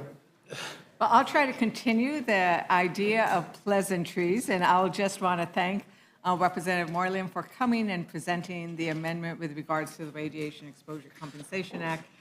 Since this is such a big issue in New Mexico, I do want to add a little bit of context that what we're looking at here is really trying to make sure that everybody who is impacted by our nuclear testing program, whether they're in Utah, in Guam, in New Mexico, in Tennessee, in Missouri, receive the same kind of compensation that some of the people who were impacted. So this is an issue of making a kind of a justice, making sure that everybody is treated the same. I'd also point out that that it is very much of a bipartisan effort, and that RECA has expired. So downwinder states that were covered, like in Utah, are no longer covered, and we do need to get it extended and expanded.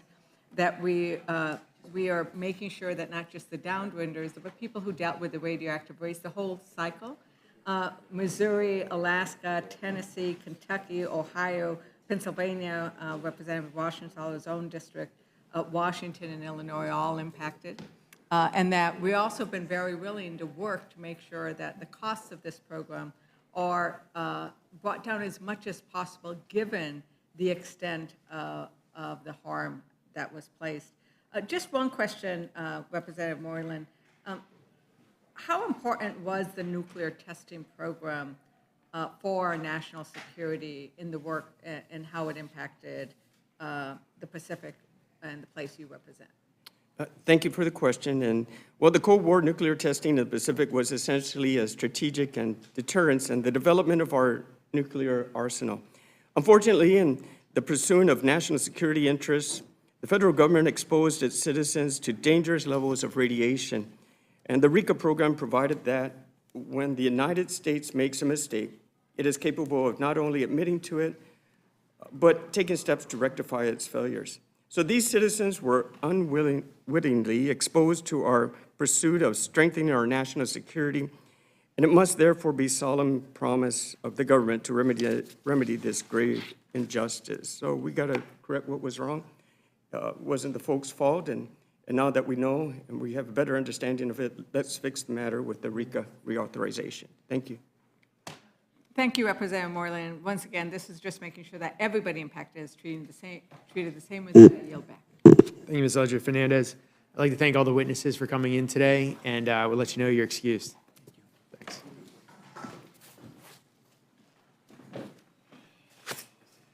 Glad to see you.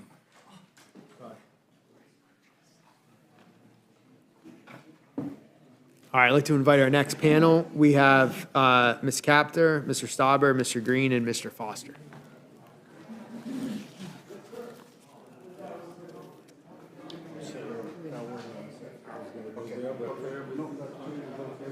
we have to go in order?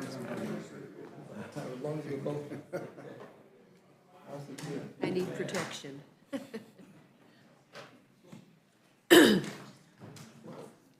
right, I want to thank our witnesses. Ms. Capter, whenever you're ready, I'll yield to you first. Thank you, Mr. Chairman and members of the Rules Committee. I'm really grateful for this opportunity to testify before your committee today as a member of the Defense Appropriations Subcommittee.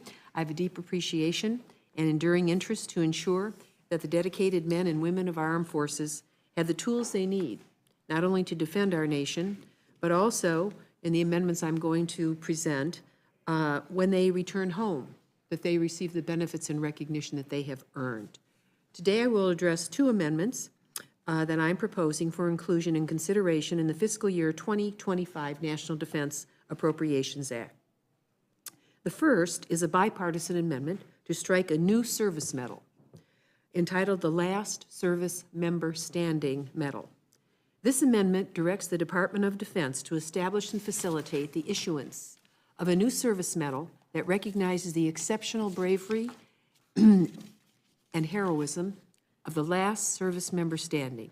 Service medals are a timeless means by which the American people recognize our service members for acts of valor and heroism. However, currently the Department of Defense requires that valor or heroism awards recommendations include at least 2 living witness statements. Astoundingly, this brittle standard can exclude among America's most valorous warriors who find themselves as the last surviving member in a combat instance, such as that of, and this is a story that will be brief, Army Cavalry Sergeant John Eade of Toledo, Ohio. Sergeant Eade, now deceased, was the only survivor, though barely breathing, of the most costly battle of the Vietnam War at Landing Zone Albany in 1965. There's a movie made about the other landing zone, X-Ray, We Were Soldiers. He was in the other landing zone. As his company sergeant, he and his colleagues fought to the last soldier standing, literally. His body was found several days later in the dense forest by a U.S. reconnaissance party, unconscious, bleeding, barely breathing, with an enemy rifle shot through his head, taking out his right eye, damaging his naval passages and throat, with serious grenade wounds and shrapnel in his legs, shoulder, and arms, and with napalm burns across his entire body, he survived. After a year of recovery in a California Veterans Hospital, he returned to Toledo, Ohio. But he suffered his entire life with disabling injuries resulting from his unit being badly outnumbered, engaging in brutal hand-to-hand combat with Vietnamese regulars. That is the People's Army of Vietnam, not the Viet Cong. Tragically, by the end of the battle, he was the sole surviving member of his unit. As a survivor, he got 2 Silver Stars for 2 of his colleagues who were killed. He was awarded 2 Purple Hearts and a Bronze Star with valor for his extraordinary valor. But he was ineligible for higher awards due to a lack of 2 eyewitnesses for heroes like Sergeant Eade. I've asked myself many times how many other Americans might have been in that position who served our nation. Existing regulations simply make no sense to address this gap, recognizing our nation's most wounded and valiant service members. Thus, Representative Judge Carter and I have introduced H.R. 6406, the Last Service Member Standing Medal Act, in November of 2023, and following its passage as a bipartisan amendment, we're looking to the FY24 National Defense Act. I again submit it for inclusion as an amendment to the FY25 NDAA. I also wish to address a second bipartisan amendment to renew the Ukraine Democracy Defense Lend-Lease Act of 2022. This amendment enables a resumption of the previously granted enhanced authority for our president to lend or lease military equipment and weapons to Ukraine in defense of their people and sovereign territory in the face of the illegal and unprovoked Russian aggression. The Ukrainian people are fighting fiercely not just in defense of their homeland, but in defense of liberty herself against the tyranny of Vladimir Putin. As Liberty's shield, together with our allies, we must stand with them against tyranny by providing every avenue of support available, including through the authorities afforded in this amendment. Thank you very much, all of you, for the opportunity to speak today, and towards this end, I seek your committee's authorization to bring these amendments forward to a vote so they might proceed to the House floor for consideration as part of this vital legislation that authorizes funding for our national defense, both at home and abroad. Thank you. Thank you, Ms. Copter. Mr. Stauber? Thank you very much, Mr. Chair, Ranking Member McGovern. This year, I'm offering 10 amendments to H.R. 8070, the Service Member Quality of Life Improvement and National Defense Authorization Act. The topics of these amendments range from job creation and national security to veterans benefits. These amendments will greatly benefit service members and civilian Americans alike, and I strongly urge you to make them in order. My first amendment, number 355, will require the Coast Guard to identify vulnerabilities left by closing down the Coast Guard Station North Superior in Grand Marais, Minnesota, and require the Coast Guard to create a roadmap to address the vulnerabilities identified.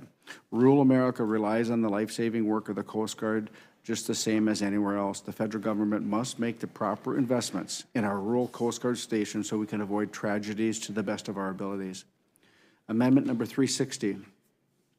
This will allow the Navy to solicit contracts from non-home port shipyards for maintenance work should the shipyards meet the Navy's requirement for ship repair work. It is well past time to give the Navy the authority it needs to reduce its maintenance backlog and better address our military readiness. And I know the shipyards in the Great Lakes region stand ready and willing to serve. Amendment 362 will eliminate the enrollment fees for TRICARE Select Service members who retired before January 1st, 2018, and cap the enrollment fees for those who retire afterwards.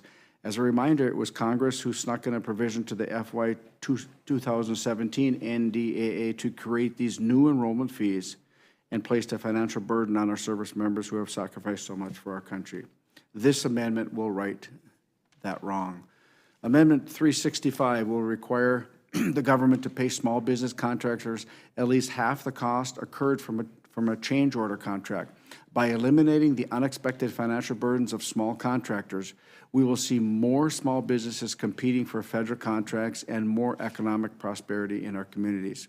Amendment 513.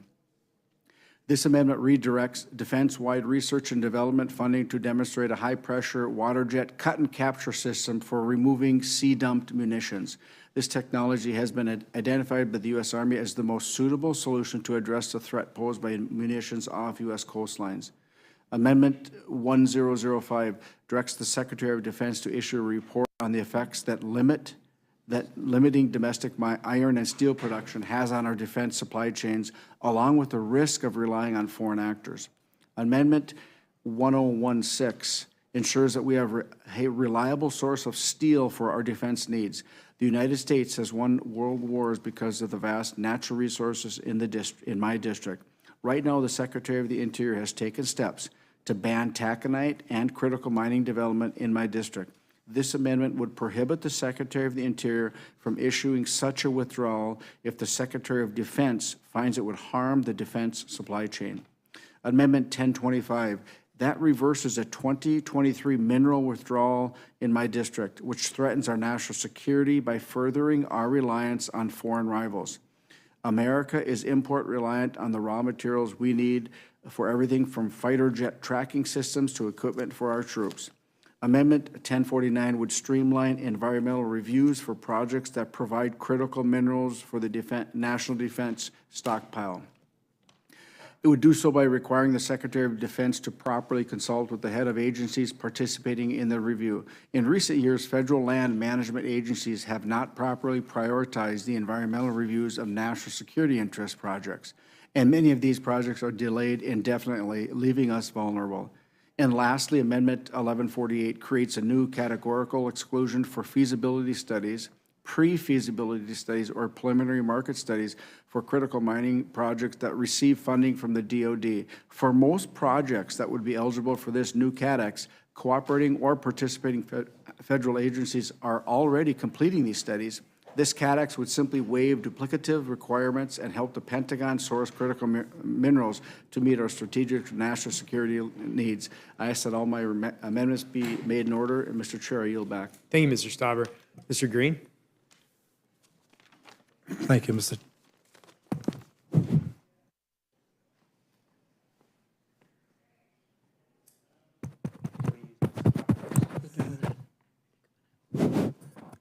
Testing. Thank you, Mr. Chairman, and members of the committee. I commend you and appreciate greatly the time that you put in to hear the many amendments that you will hear. I have 4 amendments, and I'd like to walk through them rather quickly. The first is Amendment number 118-36. This is an amendment honoring the 25th Army Corps. The 25th Army Corps went into Galveston, Texas, before General Gordon Granger. General Gordon Granger went into Galveston to read and issue General Order Number 3, letting the enslaved people know that they had been emancipated pursuant to the Emancipation Proclamation. Unfortunately, history has not made note properly of the heroism of the 25th Army Corps. They were brave persons, but they were also former slaves, about 1,000 of them, who went in to make it possible for General Gordon Granger to read General Order Number 3. I think that this provides us, this NDAA, provides us a great opportunity to accord them the honor that they richly deserve and have earned, the 25th Army Corps. The second amendment is the amendment for the URL, the Universal Residential Loan Application. This loan application has language in it indicating that a person, if you qualify as a veteran, that you may qualify for a VA home loan. The language is below the line where the veteran signs. We'd like to have it elevated above the line, believing that if it is above the line, it is more likely to be seen and acted upon. The next is the Army Sergeant Major Milton Holland.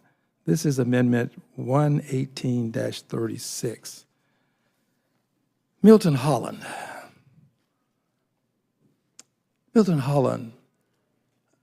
was forced into command. All of the officers above him were either killed or injured such that they were incapacitated and could not take command. He took command. He led the troops into battle, and as a result, he was awarded the Medal of Honor.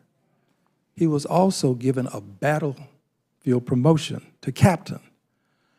Well, the Medal of Honor he was able to retain, but once it was discovered that he was a person of color, the battlefield promotion was denied him.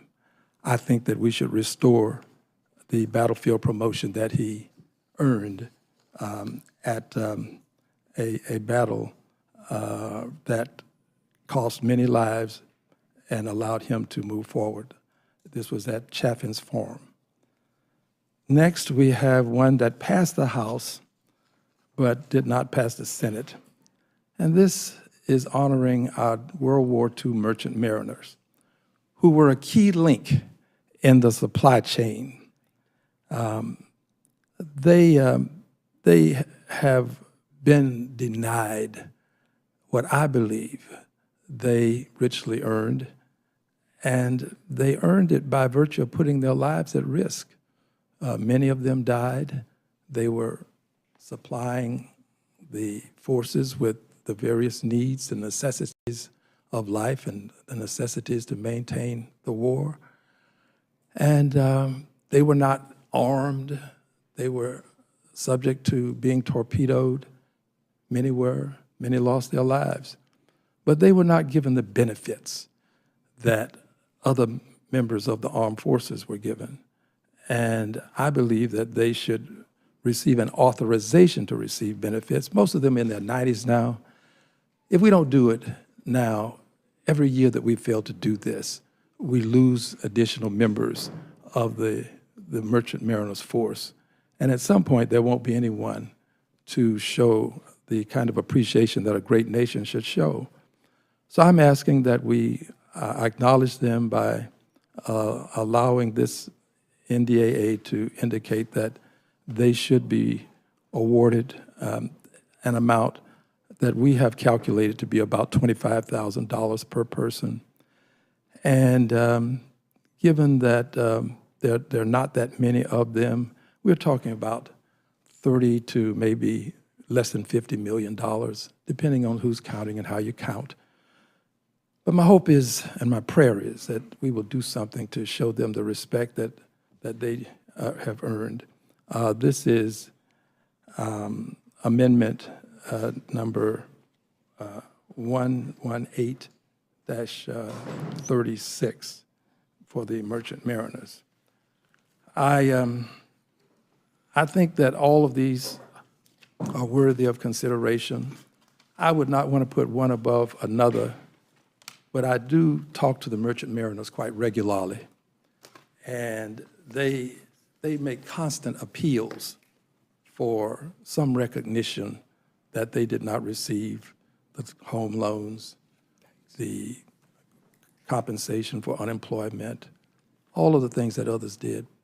I greatly appreciate you hearing me, and trust that we will get some consideration for all of them, not singling out the merchant mariners, but they have singled me out. So I ask on their behalf. Thank you. Thanks, Mr. Green. I appreciate it. Before we get to Mr. Foster, Mr. Stauber has to leave the manager on the floor. So does anybody have questions for Mr. Stauber so we can get him dismissed? All right, seeing no questions. Thank you, Mr. Stauber. Appreciate it. Thank you very much. And then Mr. Mafum, you want to come? Okay. All right, Mr. Foster. Well, good afternoon. Thank you, Mr. Chair, Ranking Member McGovern, and members of the committee for allowing me to testify. I'm here to request the committee include the following 3 provisions in this year's NDAA. First, Amendment 1011 to repeal the prohibition on New START treaty information sharing. Secondly, Amendment 928 to designate NNSA as the technical nuclear forensics lead. And third, Amendment 914 to explicitly authorize $40 million for continued research and development of low-enriched uranium fuel for naval propulsion. First, the New START Treaty is the last remaining bilateral nuclear arms control agreement, and it's provided valuable insight into Russia's nuclear arsenal and places verifiable limits on all Russian-deployed intercontinental range nuclear weapons. Under Putin, to put it mildly, Russian compliance with this has not been what it should be, but we should not throw away the mechanisms that allow it to be reinstated under some future and hopefully better Russian leadership. Retaining and observing the New START Treaty aligns with our security objectives. It reinforces our commitment to transparency and sends a signal to both our allies and adversaries. Most importantly, continuing the U.S. adherence to this treaty leaves the door open for Russia to come back into compliance. And I'm not here to tell you that Vladimir Putin's going to change his stripes, but the wheels are coming off pretty rapidly in China. You know, he's burned through 60% of his currency reserves, and when he can no longer pay for his war, no one knows what's going to happen in Russia. Then the possibility exists that a lot of our nuclear treaties with Russia may be put back into force because of their weaker negotiating position.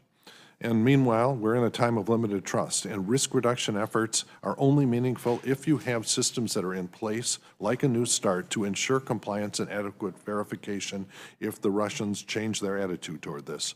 If we prohibit New START information sharing, it would just hinder our monitoring systems that are in place and make it increasingly difficult to reconstitute those capabilities. And it would risk global security through potential miscalculations or unintended escalations. And to avert these grave risks, I urge a strong consideration of striking the provision on the New START Treaty information sharing.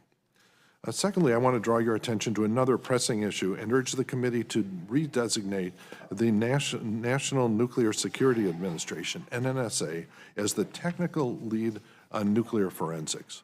Nuclear forensics is the scientific ability to track down the origin of nuclear materials found outside of regulatory control, including the ability, when a nuclear weapon is detonated anywhere in the world, to find out where it came from.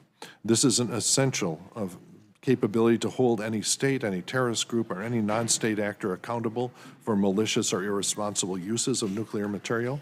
And so in 2010, Congress formally established the NTNF program to ensure that we have a ready and robust nuclear forensics capability in case we need it.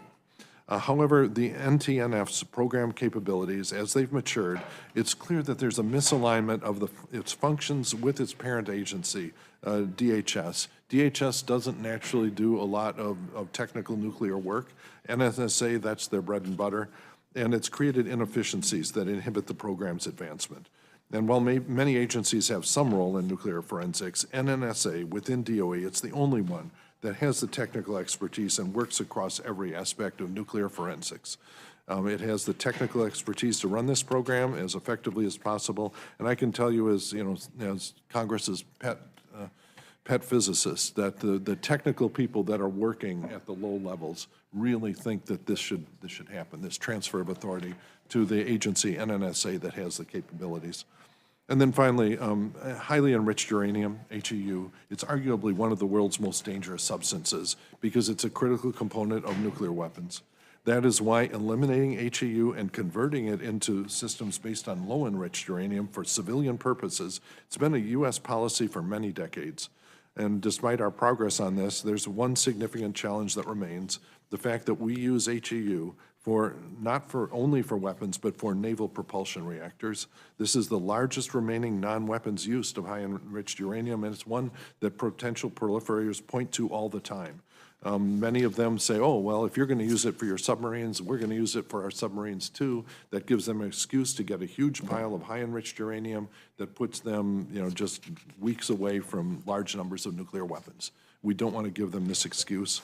And it's become especially important because there's an IEA loophole that exempts inspections of HEU facilities in countries that decide to declare their HEU is being used for naval propulsion. And this offers them cover to develop nuclear weapons and the big inventory they need. And the AUKUS partnership only intensifies this. So the U.S. here should lead by example and work towards a safer and more secure world. And so I really urge you to consider these three amendments. And thank you. Thank you, Mr. Foster. Mr. Mfume, am I saying that correctly, by the way? Mfume. Mfume, I'm sorry, excuse That's me. okay. With my last name, I want to make sure I'm getting yours correct. So I feel the thank you. same way. Thank you very much to you and to the ranking member and the other members of the committee. I realize that you spent a lot of time in this room, so I want to thank you again for entertaining those of us who are outside of the committee who have these amendments. And I want to thank you specifically on behalf of myself and Representative Andy Harris. The two of us are putting this forward. And it is obviously an amendment to the NDAA Act for 2025. All of you should remember that our nation experienced a terrible tragedy in the morning of March 26th of this year when a large cargo ship called the Dolly collided with the Baltimore Francis Scott Key Bridge, leading to the tragic loss of 6 lives and contributing to a major disruption in the nation's supply chain. And it's a supply chain vital for defense contractors. With so much at stake, I think, and many others do also, and we hope that you will agree that we need a successful American response to the disaster. The bipartisan amendment before you for your consideration, again, on behalf of myself and Representative Harris, is identical to the Baltimore Bridge Relief Act, which was introduced and we consider to be the first step toward rebuilding the bridge 100% of the way. It also reiterates current law that requires any funds recovered from the applicable insurance or liable parties, in this case, Lloyd's of London, will reimburse the taxpayers of America for the cost of replacing the Francis Scott Key Bridge. I want to also take a moment to salute the unified command comprised of multiple Defense Department assets that teamed with our state, federal, and private sector agencies who really began quite quickly removing the wreckage of the Francis Scott Key Bridge collapse and trying to restore some sense of order for, again, one of our nation's vital supply lines. I'm speaking specifically of the United States Coast Guard, the Army Corps of Engineers, the United States Navy, and all the others who work with us on the ground for these last 7 or 8 weeks and who did that with a real sense of urgency.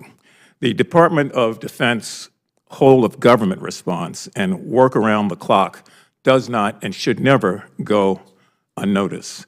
This was a highly complex response which required crews of highly trained demolition experts and spokespersons from the Department of Defense who stated on the record, and I quote, "The Department of Defense stands ready to assist further efforts to provide immediate response, reopen the port, rebuild the bridge, and support the people of Baltimore and America," end of quote. So here in the House, I have, along with Andy Harris, tried to pursue a bipartisan approach for the rebuild of the Francis Scott Key Bridge.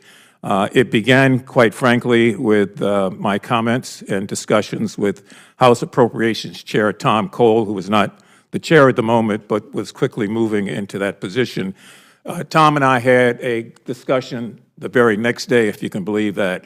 And I called, and the first thing he said was, "I know why you're calling. I'm with you. We've got to find a way to respond to this across the aisle, and we've got to find a way to make sure that our nation's vital supply lines are not disrupted." Tom and I, following that discussion, met and we spoke again. I also had conversations with the ranking member, Ms. DeLauro. Her initial discussion and follow-up discussions were similar. They both seem to understand why this is really not a Democratic or Republican issue, really not a Baltimore or Maryland issue. It is America and an American issue. And, you know, that was, I think, further driven home to me when the Speaker of the House, Speaker Johnson, and I had a conversation 2 days after that, very much in line with the previous conversations, and the Speaker saying at that time that he also would do all that he could to make sure that we find a way to get this done. In fact, going beyond those three, the Secretary of the Navy, Carlos Del Toro himself stated, and I would like to quote for you here, "Maritime commerce is essential for our nation. Our Department of the Navy remains committed to support nationally and internationally all efforts that ensure the uninterrupted flow of commerce." He went on to say that this is not a Baltimore issue, it is an American issue. So we can't minimize the fact that there are billions of dollars that flow in and out of the Port of Baltimore each year, and additionally, the Port of Baltimore on the upper northwest shore of the Chesapeake Bay, which is the largest estuary, again, provides a great deal of support to our Defense Department in terms, again, of the supply chain, supply lines, and to some extent, the positioning of the port itself. There are a number of military operations within a 20-mile radius of the port, Fort Meade just one of many. So without belaboring the point, I hope that it's evident that this tragedy is one of national importance for all of us here in this country. And I would urge members, as you go through the task of assessing, finding all of these in order or out of order, applying the germane rule, that you would look at this particular situation for its uniqueness and that you would find a way to support making this amendment in order. Mr. Chair, I would yield back the remainder of my time and happy to respond to any questions that the committee may have. Thank you, Mr. Mfume. Do any of my Republican friends have questions for this panel? Mr. Norman? What is your understanding of the bridge, the lawsuits that are coming, and how do we deal with every other state that, in their own way, has a catastrophe? When we get money, the federal government doesn't have the money. How do we, what's your thoughts on that? Well, first, it's a very good question that most people are not asking, so I really do appreciate it. In this particular case, Lloyd's of London is the insurer. They've already pretty much said if this gets litigated the way we all anticipate it will, that this will be the largest settlement that they would ever have to be responsible for. So I think more than anything else, the first thing is to know that these are not monies out the door, that the Bridge Act itself requires and states as a part of the legislation that all funds, as I said earlier, obtained as a result of litigation from the insurer or other parties goes back into the American Treasury so that taxpayers are made whole for it. And I think the second part of the question about other disasters, unfortunately, they're going to come left and right. Ironically, Tom Cole and I were saying the same thing, and 2 days later, a number of tornadoes just raged all through his district, destroying properties left and right. I don't want to tell the committee how to think, but I believe that we just have to judge each one as they come, understanding that America has a limited amount of money, but also an unlimited ability to respond, to recognize the pain and the hurt in some of the instances where there is large loss of human life. And in this instance, to protect our supply chain and the defense contractors that rely on that to be able to do their job. Okay, thank you. Thank you.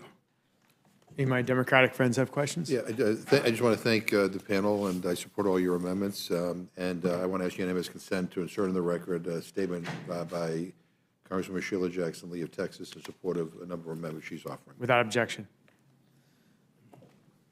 All right, well, I want to thank you, Mr. Green, yeah? If I may, I do beg that you would give me just 10 seconds. I failed to mention Ms. De La Cruz of Texas, 15th Congressional District. She is the lead sponsor on the URL legislation that I called to your attention, and I want her to get the credit she deserves. Thank you. Thank you, Mr. Green, I appreciate it. I want to thank the witnesses for their testimony. You're dismissed. Thank you. Thanks. All right, without objection, Representative Glenn Grothman, Representative Pat Fallon, Representative Jennifer Gonzalez-Colon, Representative Wesley Hunt, Representative David Kustoff, Representative Roger Williams, Representative Jay Obernolte, Representative Jim Baird, Representative Chris Smith, Representative Paul Gosar, Representative Brian Mast, Representative Laurel Lee's written testimony will be included in the record. Is there anyone else seeking to testify on H.R. 8070 or the reports to accompany the resolutions recommending that the House of Representatives find U.S. Attorney General Merrick Garland in contempt of Congress? Seeing none, this closes this portion of the hearing. Without objection, the committee stands in recess, subject to the call of the chair. All right.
The committee will reconvene. The chair will be in receipt of a motion from the gentleman from Georgia, Mr. Austin Scott. Thank you, Mr. Chairman. I move the committee grant H.R. 8070, the Service Member Quality of Life Improvement and National Defense Authorization Act for fiscal year 2025, a structured rule. The rule waives all points of order against consideration of the bill. The rule provides 1 hour of general debate equally divided and controlled by the chair and ranking minority member of the Committee on Armed Services or their respective designees. The rule provides that in lieu of the amendment in nature of a substitute recommended by the Committee on Armed Services now printed in the bill, an amendment in the nature of a substitute consisting of the text of Rules Committee Print 118-36 modified by the amendment printed in Part A of the Rules Committee report is adopted and the bill as amended is considered as read. The rule waives all points of order against provisions in the bill as amended. The rule provides that each further amendment printed in Part B of the Rules Committee report, not earlier considered as part of amendments in block pursuant to Section 3, shall be considered only in the order printed in the report, may be offered only by a member designated in the report, shall be considered as read, shall be debatable for the time specified in the report, equally divided and controlled by the proponent and an opponent, shall not be subject to amendment, and shall not be subject to a demand for division of the question. The rule waives all points of order against further amendments printed in Part B of the Rules Committee report and amendments in block described in Section 3. The rule provides that the chair of the Committee on Armed Services or his designee may offer amendments in block consisting of further amendments printed in Part B of the Rules Committee report not earlier disposed of. Amendments in block shall be considered as read, shall be debatable for 40 minutes, equally divided and controlled by the chair and ranking minority member of the Committee on Armed Services or their respective designees, shall not be subject to amendment, and shall not be subject to a demand for division of the question. The rule provides one motion to recommit. The rule provides that if House Report 118-527 is called up by direction of the Committee on the Judiciary, all points of order against the report shall be waived, and the report shall be considered as read. The rule further provides for consideration of the resolution accompanying House Report 118-527 under a closed rule. The rule waives all points of order against consideration of the resolution accompanying House Report 118-527. The rule provides that the resolution accompanying House Report 118-527 shall be considered as read. The rule provides 1 hour of general debate, equally divided and controlled by the chair and ranking minority member of the Committee on the Judiciary or their respective designees. Finally, the rule provides that upon adoption of the resolution accompanying House Report 118-527, the resolution accompanying the House Report 118-533 is hereby adopted. Thank you very much. You've now heard the motion. Is there any discussion or amendment to the rule? Yeah, Mr. Chairman, first, let me say thank you to you and to the staff for making the miracle that is reporting an NDAA rule while the sun is still shining and the sky possible. So we appreciate that. As you have all heard me say this before, this whole institution would grind to a halt without our dedicated staff who work so tirelessly. But on the substance of this rule, I'm disappointed. This rule blocks almost 85% of all Democratic amendments submitted. Many of those are quality, relevant proposals that this majority simply doesn't want to have receive a fair hearing on the House floor. These are vital ideas that deserve to be heard. On the other hand, this rule makes in order a bunch of poison pill amendments that, if adopted, would turn this bill from a bipartisan product to a right-wing, MAGA, backward-thinking messaging exercise. Things like limiting service members' access to reproductive care, attacking the LGBT community, derailing efforts to make our armed forces more diverse, and blocking progress on the fight against climate change.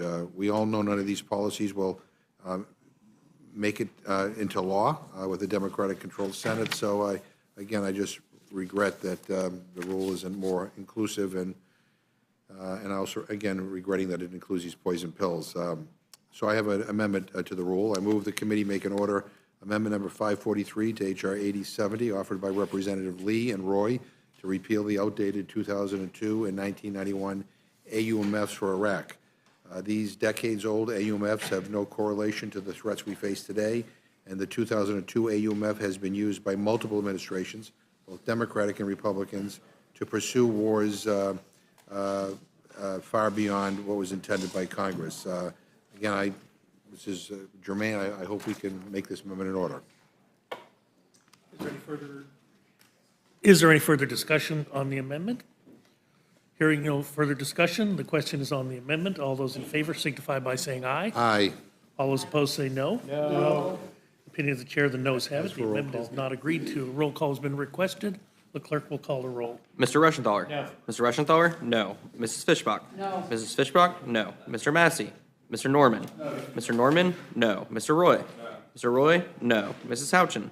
Mrs. Houchin? No. Mr. Langworthy? No. Mr. Langworthy? No. Mr. Scott? No. Mr. Scott? No. Mr. McGovern? Aye. Mr. McGovern? Aye. Ms. Scanlon? Aye. Ms. Scanlon? Aye. Mr. Neguse? Aye. Mr. Neguse? Aye. Ms. Ledger Fernandez? Mr. Chairman? Aye. Oh, I'm sorry. I thought, I get confused. I thought I was still chairman. I'm sorry. Chair votes no. Mr. Chairman, no. The clerk will report the total. Oh, I beg your pardon. Recorded. How's Ms. Fernandez recorded? Ms. Ledger Fernandez is not recorded. Aye. Ms. Ledger Fernandez? Aye. And the chair still votes no, and the clerk will report the total. 4 yeas, 8 nays. The noes have it. The amendment is not agreed to. Before going on to further amendment and discussion, I just want to recognize myself briefly. Respond to the ranking member's comments, and I recognize his right to find fault with the rule and the process. It is certainly not the custom of the committee for the minority to applaud the efforts of the majority to advance a rule to the floor. The same was true in the last Congress. But I do have a few observations. We obviously have a historically narrow majority, and it's the responsibility of this committee to advance the agenda of the majority. We have worked to balance the need to pass a rule on the floor of the House with the desire to incorporate as many member ideas as possible. Recognize, of course, that hundreds of member ideas were incorporated into by the Armed Services Committee, and it's to their credit that they did that. Second, the more member ideas incorporated in the Committee of Jurisdiction, the more focused our rule can be, and this rule reflects an intentional and deliberate focus, that of our nation's defense and the quality of life for the men and women in uniform. I'll be the first to acknowledge that amendments containing thoughtful ideas and sound policy but unrelated to our armed services were not made in order by this rule, several that I supported.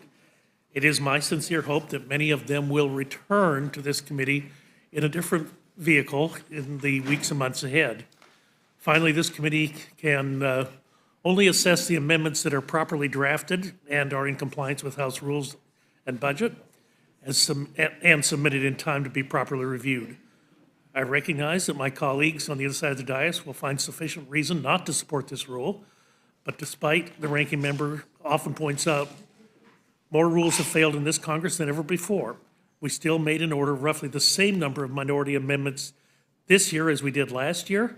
While I do not expect that to be sufficient for the ranking member, I assure you this was not by accident, nor was it the most convenient path to follow. I'm actually grateful to work on both sides of the dais to bring us to this point. I particularly offer my sincere thanks to the staff of the Congressional Budget Office and the Office of Legislative Counsel, the Parliamentarians' Office for their efforts, and certainly it goes without saying, the staff of the Rules Committee that worked literally throughout the weekend to bring us this rule. Is there further? Mr. Chairman, is there an open vote? No? Okay. No, I just was pontificating. And I'm through, and now I'm going to call for further amendments. Do you have an amendment? Are there further amendments? Yeah. You know, and I just want the record again to reflect, I opened up on a positive note. I actually said nice things about you, of bringing this bill to the floor when it was still light, so. If the gentleman will yield, that is after a pretty scathing observation about the time that sometimes it takes to bring a rule. Yeah. So that we don't delay this further, I will ask again, Yes. are there further amendments to the rule? I have an amendment to the rule. I move the committee move to make an order amendment number 192 to H.R. 8070, offered by Representative Lee, to reduce the NDAA top line by $100 billion while continuing to fully fund all accounts that support pay and benefits for personnel and dependents. As I said in my opening today, I believe the Pentagon budget is way too high, and many of my colleagues agree. This should be a core debate we have during consideration of the NDAA every year to prevent the House from even discussing overall Department of Defense spending during debate on the defense authorization bill, I think is wrong.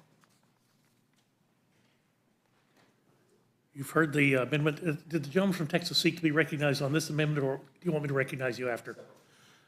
Okay, you've heard the gentleman's amendment. All those in favor signify by saying aye. Aye.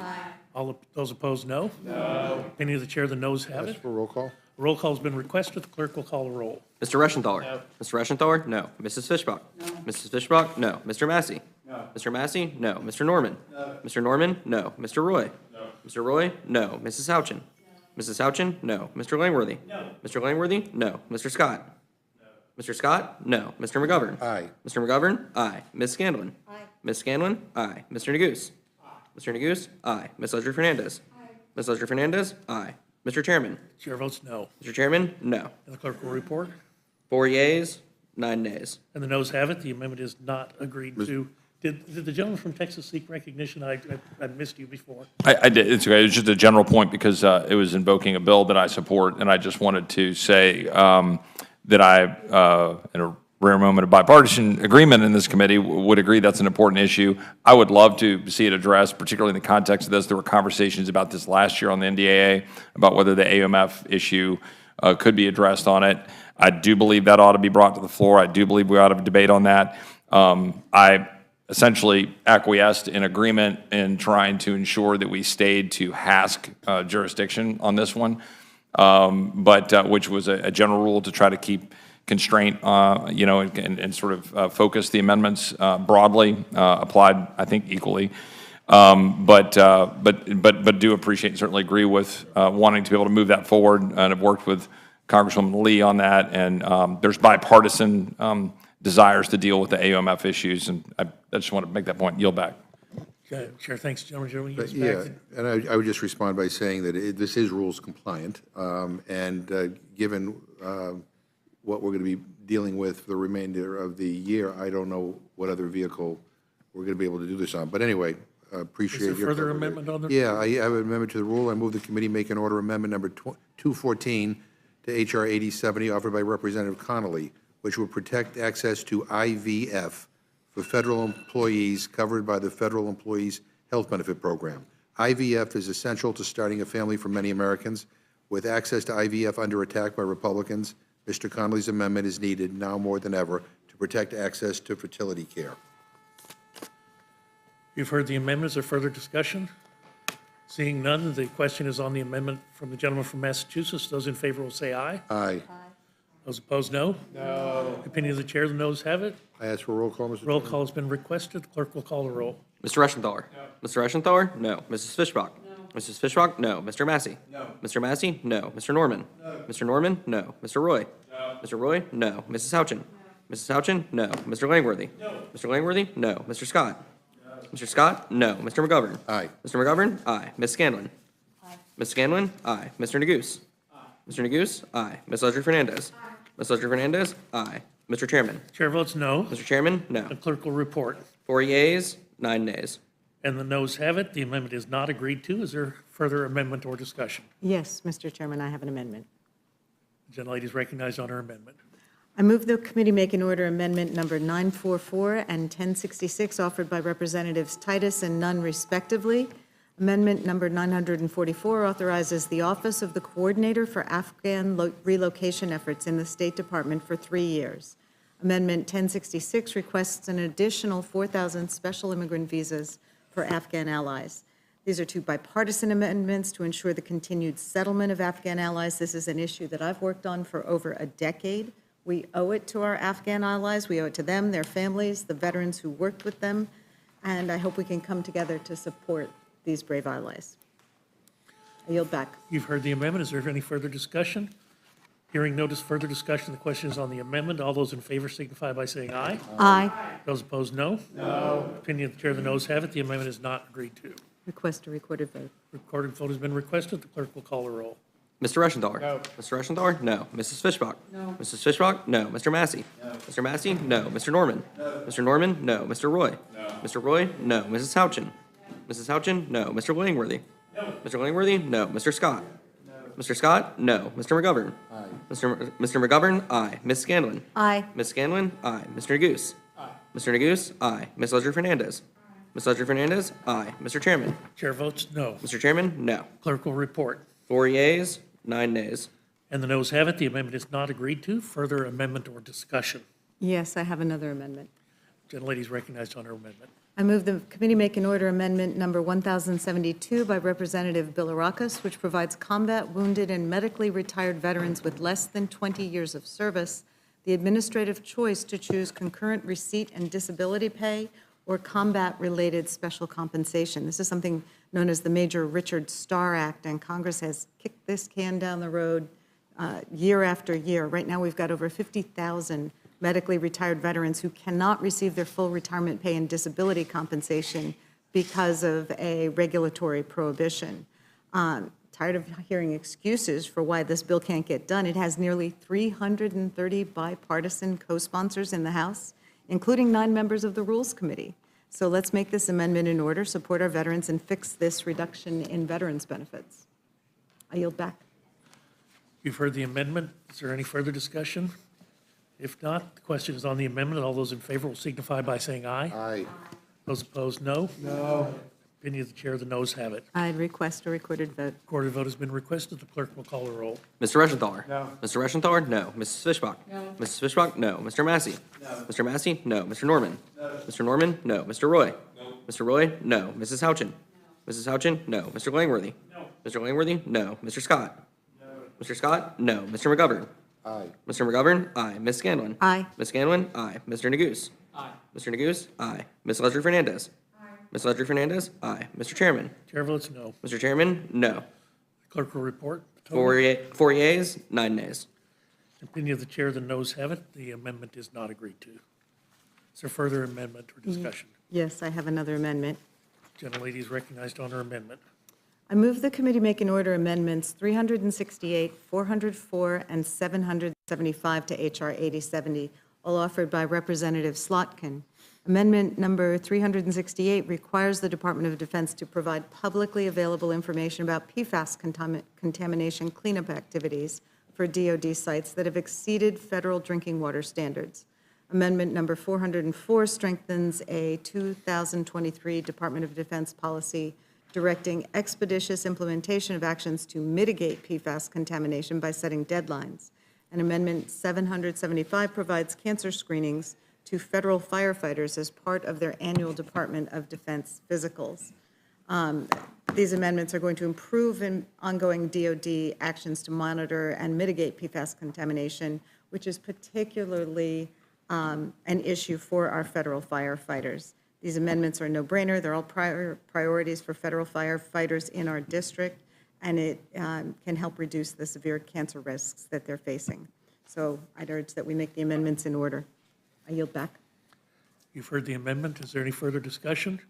Seeing none, the vote is on the amendment. All those in favor will signify by saying aye. Aye. Those opposed, no. No. Opinion of the chair, the noes have it. Request a recorded vote. Recorded vote has been requested. The clerk will call a roll. Mr. Reschenthaler? No. Mr. Reschenthaler? No. Mrs. Fishbach? No. Mrs. Fishbach? No. Mr. Massey? No. Mr. Massey? No. Mr. Norman? No. Mr. Norman? No. Mr. Roy? No. Mr. Roy? No. Mrs. Houchin? No. Mrs. Houchin? No. Mr. Langworthy? No. Mr. Langworthy? No. Mr. Scott? No. Mr. Scott? No. Mr. McGovern? Aye. Mr. McGovern? Aye. Ms. Scanlon? Aye. Ms. Scanlon? Aye. Mr. Neguse? Aye. Mr. Neguse? Aye. Ms. Leslie Fernandez? Aye. Ms. Leslie Fernandez? Aye. Mr. Chairman? Chair votes no. Mr. Chairman? No. Clerk will report the total. 4 yeas, 9 nays. The noes have it. The amendment is not agreed to. Any further amendment or discussion? Yes, I do have another amendment. Gentlelady is recognized on her amendment. I move the committee make in order amendments 229, 249, and 252 to H.R. 8070, all offered by Representative Sherrill. Amendment 229 would establish leave and travel policies for service members to access abortion care. Amendment number 249 would ensure continued access to emergency care for pregnant individuals at military treatment facilities and codify protections for healthcare providers who care for pregnant individuals. And Amendment 252 would require TRICARE to provide information on reproductive health care to beneficiaries. I yield back. You've heard the amendment. Is there any further discussion? Seeing none, the question is on the amendment. All those in favor will signify by saying aye. Aye. Those opposed say no. No. Opinion of the chair, the noes have it. I'd request a recorded vote. Recorded vote has been requested. The clerk will call the roll. Mr. Reschenthaler? No. Mr. Reschenthaler? No. Mrs. Fishbach? No. Mrs. Fishbach? No. Mr. Massey? No. Mr. Massey? No. Mr. Norman? No. Mr. Norman? No. Mr. Roy? No. Mr. Roy? No. Mrs. Houchin? No. Mrs. Houchin? No. Mr. Langworthy? No. Mr. Langworthy? No. Mr. Scott? No. Mr. Scott? No. Mr. McGovern? Aye. Mr. McGovern? Aye. Ms. Scanlon? Aye. Ms. Scanlon? Aye. Mr. Neguse? Aye. Mr. Neguse? Aye. Ms. Ledger-Fernandez? Aye. Ms. Ledger-Fernandez? Aye. Mr. Chairman? The chair votes no. Mr. Chairman? No. The clerk will report the total. 4 yeas, 9 nays. And the noes have it. The amendment is not agreed to. Is there any further amendment or discussion? Yes, I have another amendment. Gentlelady is recognized on her amendment. Thank you. I move the committee make and order amendments 14 and 710 to H.R. 8070, offered by Representatives Jacobs and Pocan respectively. Amendment number 14 would codify non-discrimination in the armed forces. Amendment number 710 would direct DOD to do outreach to former service members to correct veterans' records for those who were discriminated against under Don't Ask, Don't Tell. I urge passage of this amendment, and I yield back. Gentlelady yields back. There further discussion? Seeing none, the question is on the amendment offered by the gentlelady from Pennsylvania. All those in favor say aye. Aye. All those opposed say no. No. Opinion of the chair, the noes have it. I'd request a recorded vote. Recorded vote has been requested. The clerk shall call a roll. Mr. Reschenthaler? No. Mr. Reschenthaler? No. Mrs. Fishbach? No. Mrs. Fishbach? No. Mr. Massey? No. Mr. Massey? No. Mr. Norman? No. Mr. Norman? No. Mr. Roy? No. Mr. Roy? No. Mrs. Houchin? No. Mrs. Houchin? No. Mr. Langworthy? No. Mr. Langworthy? No. Mr. Scott? No. Mr. Scott? No. Mr. McGovern? Aye. Mr. McGovern? Aye. Ms. Scanlon? Aye. Ms. Scanlon? Aye. Mr. Neguse? Aye. Mr. Neguse? Aye. Ms. Ledger-Fernandez? Aye. Ms. Ledger-Fernandez? Aye. Mr. Chairman? Chair votes no. Mr. Chairman? No. Clerk will report. 4 yeas, 9 nays. The amendment is not agreed to. Are there further amendments or discussion? I think I've exhausted mine. Mr. Chairman. For what purposes? For what purposes, gentlelady seek recognition? Mr. Chairman, I have an amendment to the vote. Gentlelady is recognized on her amendment. I move the committee make an order amendment number 725 offered by Representative Moylan, Wagner, and other bipartisan members of Congress. This amendment would extend the Radiation Exposure Compensation Act program, which expired yesterday. It would expand it for 5 years. It would also make sure that RECA covers all those communities who the United States government harmed with its nuclear testing program in furtherance of our national defense and security. These communities are represented by Republicans and Democrats across Congress and notably in this committee, including uranium miners in Chair Burgess and Representative Roy's Texas districts, victims of nuclear waste contamination in Representative Rauschenthaler's district, downwinders and uranium workers in my district and Representative Neguse's Colorado district. These people continue to suffer from unique cancers and other diseases that are tied to the mining, testing, and waste related to our nuclear program. Too many in these communities have already died. Too many more will die without help if we don't act. I hope my colleagues will make this amendment in order to extend and expand RECA and make sure it covers all those who are government harmed. With that, I yield back. Gentlelady yields back. Is there any further discussion on the amendment? Mr. Chairman, I just have one quick question. Do you have the fiscal note on that? Yes, there is. What is It's $50 billion. 50 billion? Okay, thank you. I would also note that we have offered and are willing to engage in discussions and have some ideas of how to bring that down. Further discussion? I was just wondering. Thank you. Further discussion? Seeing none, the question is on the amendment from the gentlelady from New Mexico. All in favor will vote aye. Aye. Opposed, no? No. Opinion of the chair, the noes have it. Recorded vote has been requested. The clerk will call a roll. Mr. Reschenthaler? No. Mr. Reschenthaler? No. Mrs. Fishbach? No. Mrs. Fishbach? No. Mr. Massey? No. Mr. Massey? No. Mr. Norman? No. Mr. Norman? No. Mr. Roy? No. Mr. Roy? No. Mrs. Houchin? No. Mrs. Houchin? No. Mr. Langworthy? No. Mr. Langworthy? No. Mr. Scott? No. Mr. Scott? No. Mr. McGovern? Aye. Mr. McGovern? Aye. Ms. Scanlon? Aye. Ms. Scanlon? Aye. Mr. Neguse? Aye. Mr. Neguse? Aye. Ms. Ledger-Fernandez? Aye. Ms. Ledger-Fernandez? Aye. Mr. Chairman? Chair votes no. Mr. Chairman? No. Clerk will report the total. 4 yeas, 9 nays. And the noes have it. The amendment is not agreed to. Further amendment or discussion? Mr. Chairman, Gentlelady is recognized. I have an amendment to the move. I move the committee make and order amendments number 330 and 492, offered by Representative Courtney and myself. Amendment number 330 would raise the funding cap for Apex accelerators serving multiple tribal service areas, which would make sure that Native American-owned defense businesses have the assistance they need to thrive, with a cap equal to statewide centers. Will you suspend, is your microphone on? Yes. Can you pull it a little closer? I'm having trouble hearing you. Okay. I've always thought I had a great voice, but I shall project more further. We do have the opera in Santa Fe. Everybody's invited. Mr. Chairman, I have an amendment to the rule. I move the committee make an order amendments number 330 and 492 offered by Representative Courtney and myself. Amendment number 330 would raise the funding cap for Apex accelerators serving multiple tribal service areas, which would make sure that Native American-owned defense businesses have the assistance they need to thrive, with a cap equal to statewide centers. My amendment number 492 would make technical updates to the Hermit's Peak Calf Canyon Fire Assistance Act to make sure that fire victims have sufficient time to file claims made available under the Act. With that, Mr. Chairman, I yield. Is there further discussion? Seeing none, the vote is now on the amendment offered by the gentlelady from New Mexico. Those in favor will signify by saying aye. Aye. Those opposed, no. No. Opinion of the chair, the noes have it. Recorded vote has been requested. The clerk will call the roll.